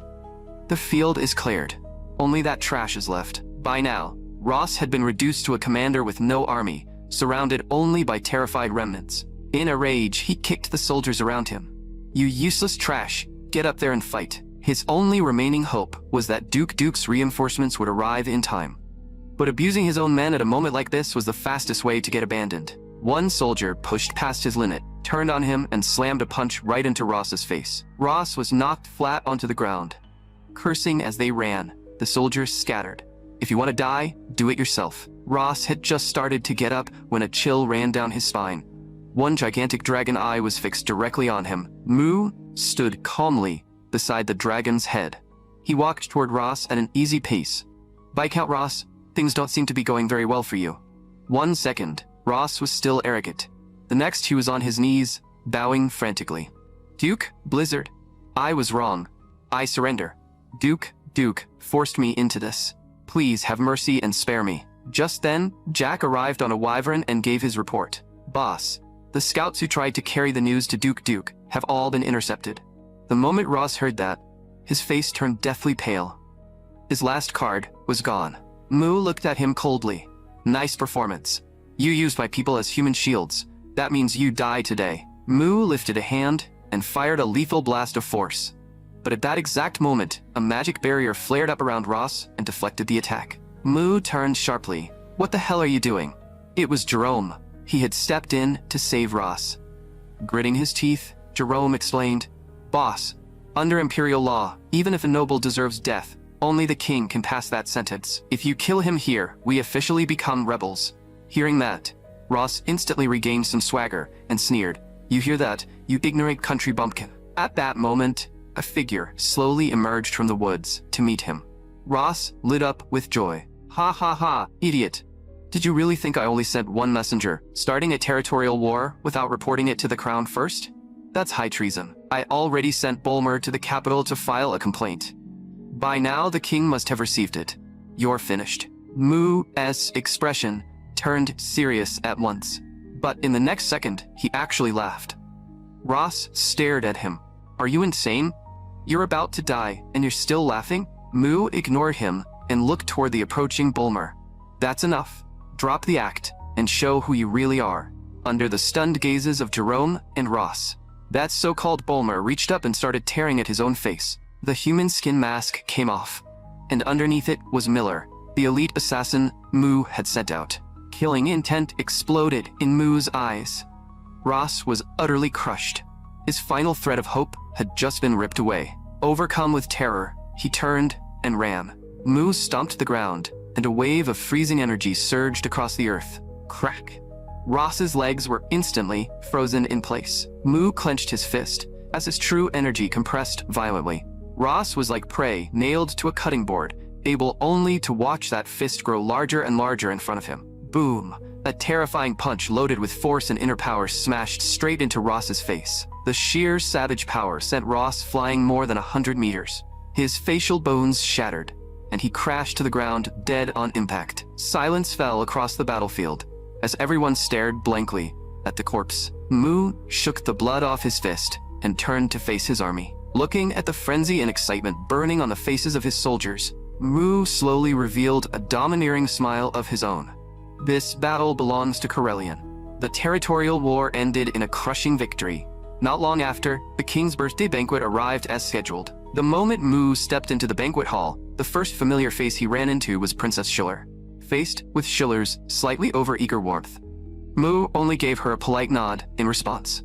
The king's banquet was grand beyond measure. Among the crowd, Princess Daphlin of the Kingdom of Hassan and Count Enos stood out the most.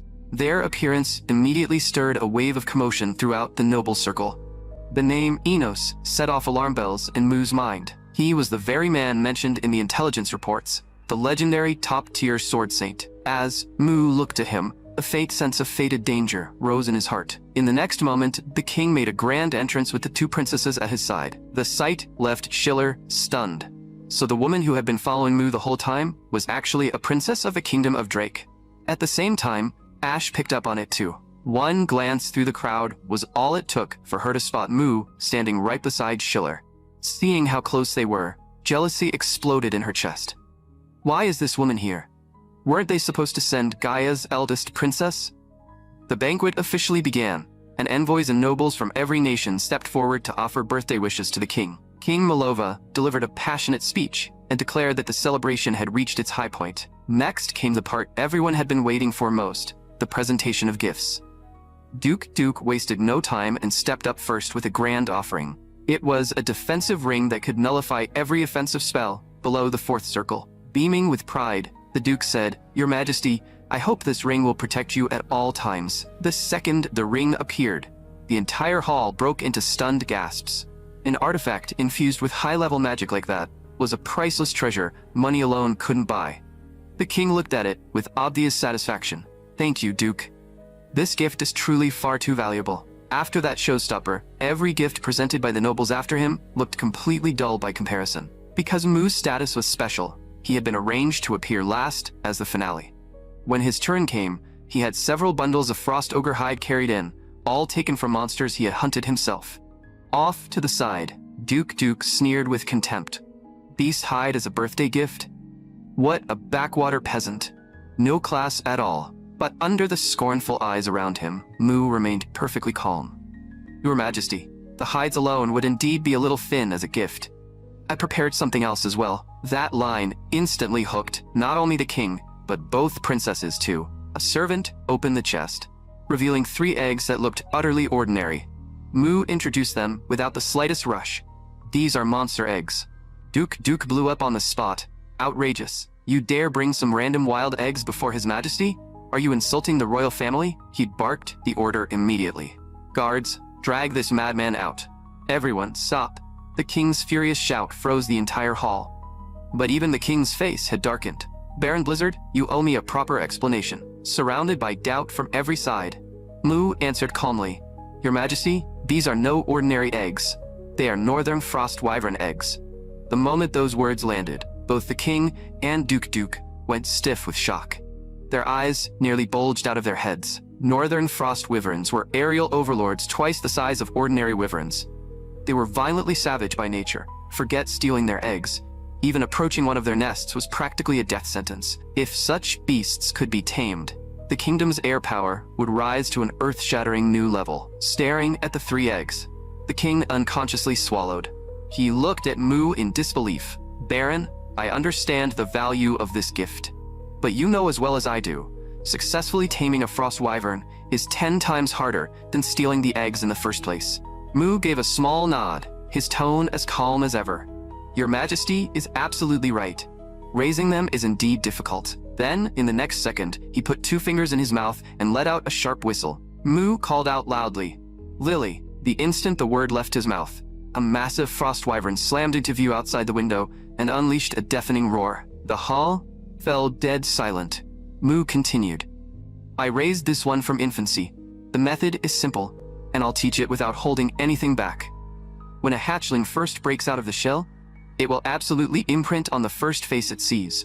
If that face is yours, it will serve you with complete loyalty. As for the other two, they are gifts for the two beautiful princesses. In time, they will become the most loyal royal guards the princesses could have.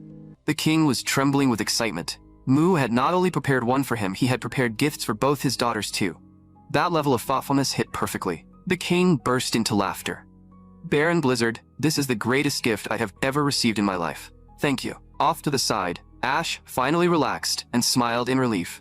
No wonder he had messaged me a few days ago and said he had a huge surprise for me. Just as Mu was about to become the king's new favorite, Duke suddenly struck again.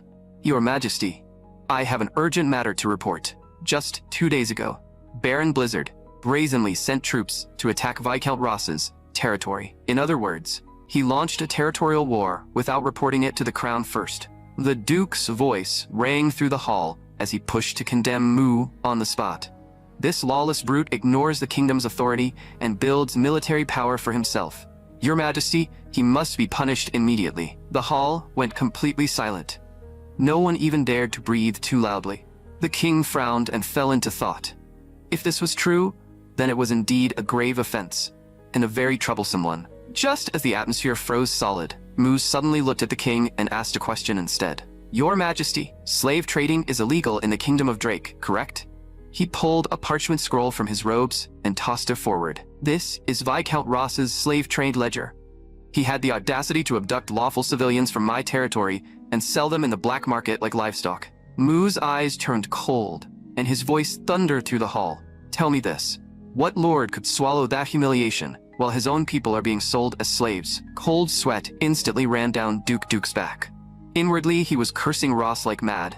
That idiot. He actually ran a slave business behind my back for a bit of dirty money and got caught with proof. Seeing the opening, Ash stepped in right away with a perfect follow-up.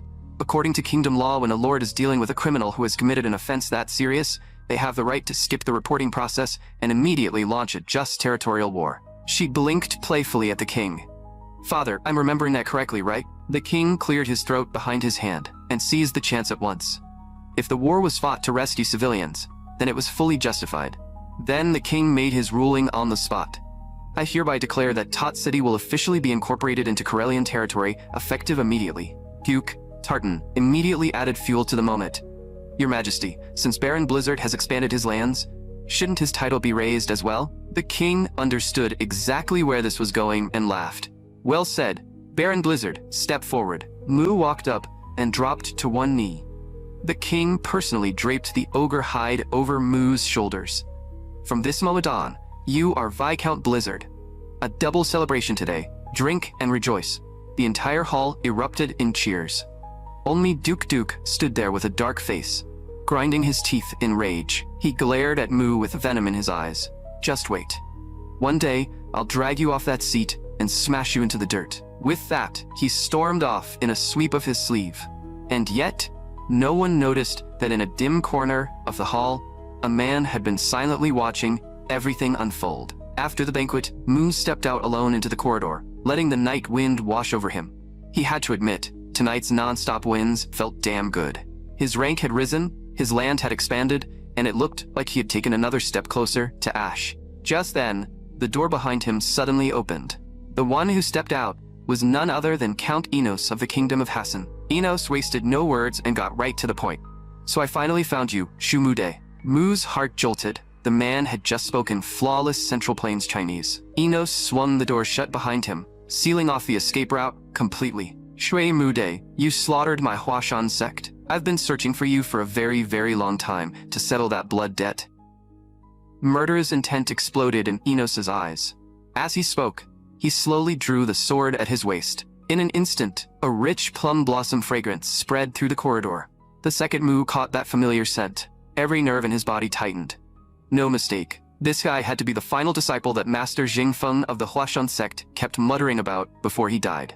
The so-called strongest rising genius in the Central Plains martial world. Li Junqing, with his sword pointed straight at Mu. Enos advanced, step by step. The palace corridor overflowed with killing intent. This was without question the hardest fight Mu had faced since transmigrating into this other world. Neither of them wasted a single extra word. They attacked immediately, sword shadows colliding in a storm of killing blows aimed straight at each other's lives. Enos slashed once, and a terrifying blood-red sword aura tore through the air, forcing Mu back half a step. Then, a horrifying surge of inner force erupted from Enos's palm. With a flash of light, he shot forward like he had teleported straight in front of Mu. Bang! Enos slammed out a palm strike, and the terrifying force blasted Mu more than 10 meters away. The power behind that strike was monstrous. Even Mu felt his blood and chi churning violently, and he nearly lost his footing. Enos gave him no chance to breathe. Sticking close, he followed with another blood-red sword aura, crashing straight down at his head. Mu had no choice but to force his movement technique to the limit, rising sharply in an instant to dodge the fatal blow. After that brief exchange, the two finally pulled apart and stood at opposite ends of the corridor, swords in hand, locked in a tense standoff. Staring hard at Enos in the distance, Mu was inwardly shaken. This guy is terrifyingly strong. So the title of the Central Plains' strongest rising genius really wasn't just hype. Murder blazed in Enos's eyes. Shuemude, your good days are over. I've been hunting you for 5 whole years. I was on your ship during that shipwreck back then. I was waiting for a chance to make my move, and then a blinding burst of light crashed down out of nowhere. By the time I opened my eyes again, I was already trapped in this cursed place. Enos's aura surged wildly, but I have not forgotten that blood debt for even a single day. The sheer pressure was so terrifying that even Mu broke out in a thin layer of sweat. The entire atmosphere changed. In the next instant, an overwhelming sword intent exploded from Enos's blade. Today, I'll use your life to honor every soul of Huashan. That heaven-shaking sword intent drove Mu's pressure to the limit. This killing move was on a completely different level. If he tried to take it head-on, even he could go down. But right at that critical moment, the corridor doors were suddenly pushed open. The sudden interruption made both men turn their heads at the same time. The person who walked in was Princess Schiller. Viscount Blizzard, I've been looking all over for you. What are you two doing here? Mu forced out a faint smile. Ran into someone from back home. We were just catching up. Enos swept her with a cold glance, and instantly recognized her. The second princess of the Kingdom of Gaia, Schiller. His thoughts shifted at once. If he killed Shuemude in front of a foreign princess, the fallout would spiral completely out of control. It looked like this vendetta would have to wait for another day. Enos withdrew his killing intent. Enjoy your conversation, I'll take my leave first. With that, he turned and headed for the door, without another wasted motion. But just as he was about to leave, Mu suddenly heard Enos's voice beside his ear. Listen carefully, Shuemude. Mu's pupils tightened. This bastard even knew the lost Central Plains technique of voice transmission. Enos's voice was cold as a viper's hiss. The way you destroyed everything I had, I'll destroy everything you have. Your power, your people, your whole world, none of it is getting away. At the same time, his gaze slid darkly toward Ash in the distance.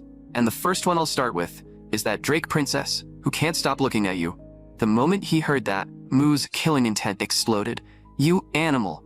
This grudge is between you and me. It has nothing to do with Ash. Enos vanished beyond the door, leaving behind one final taunt. That depends on what you do next. Take care now, Shuemude.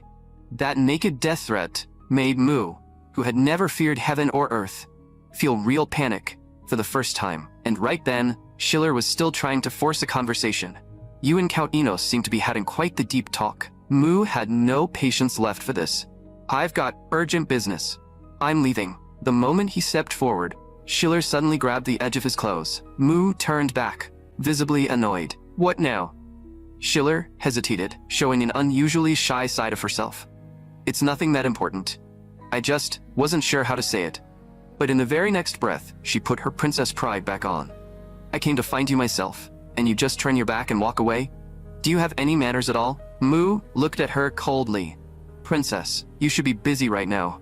The hall is full of foreign nobles waiting to talk to you. Why do you keep coming over here to bother me? That sentence cut straight through her heart. Bother him? He actually thought she was annoying? Schiller bit her lip, unwilling to accept it. Men usually wish they could kneel just to get one more word from her. So why was this man treating her like she didn't even exist? She lowered her head, and her tone softened. Don't get the wrong idea. I just came to congratulate you on becoming a Viscount. Seeing how hurt she looked, Mu realized he had gone too far. Sorry, my tone was too harsh just now, but I really do have something urgent to handle. Excuse me. With that, Mu pushed open the door. Anyway, thanks for the congratulations. The door shut behind him, leaving Schiller standing alone in the corridor. Through the glass in the door, she stared inside in silence. What she saw was Mu rushing straight to Ash's side and staying right there without leaving even half a step of distance. Watching how openly anxious and protective Mu was toward Ash, a bitter ache rose in Schiller's chest. If I had met him first, would he have looked at me that way too? But a war goddess was still a war goddess. In the very next second, Schiller forcibly crushed those romantic thoughts. This was not the time to drown in feelings. Standing by the corridor and staring into the distance, cold mist returned to her eyes. Right now, the real priority was figuring out how to survive her own sister's relentless assassination attempts.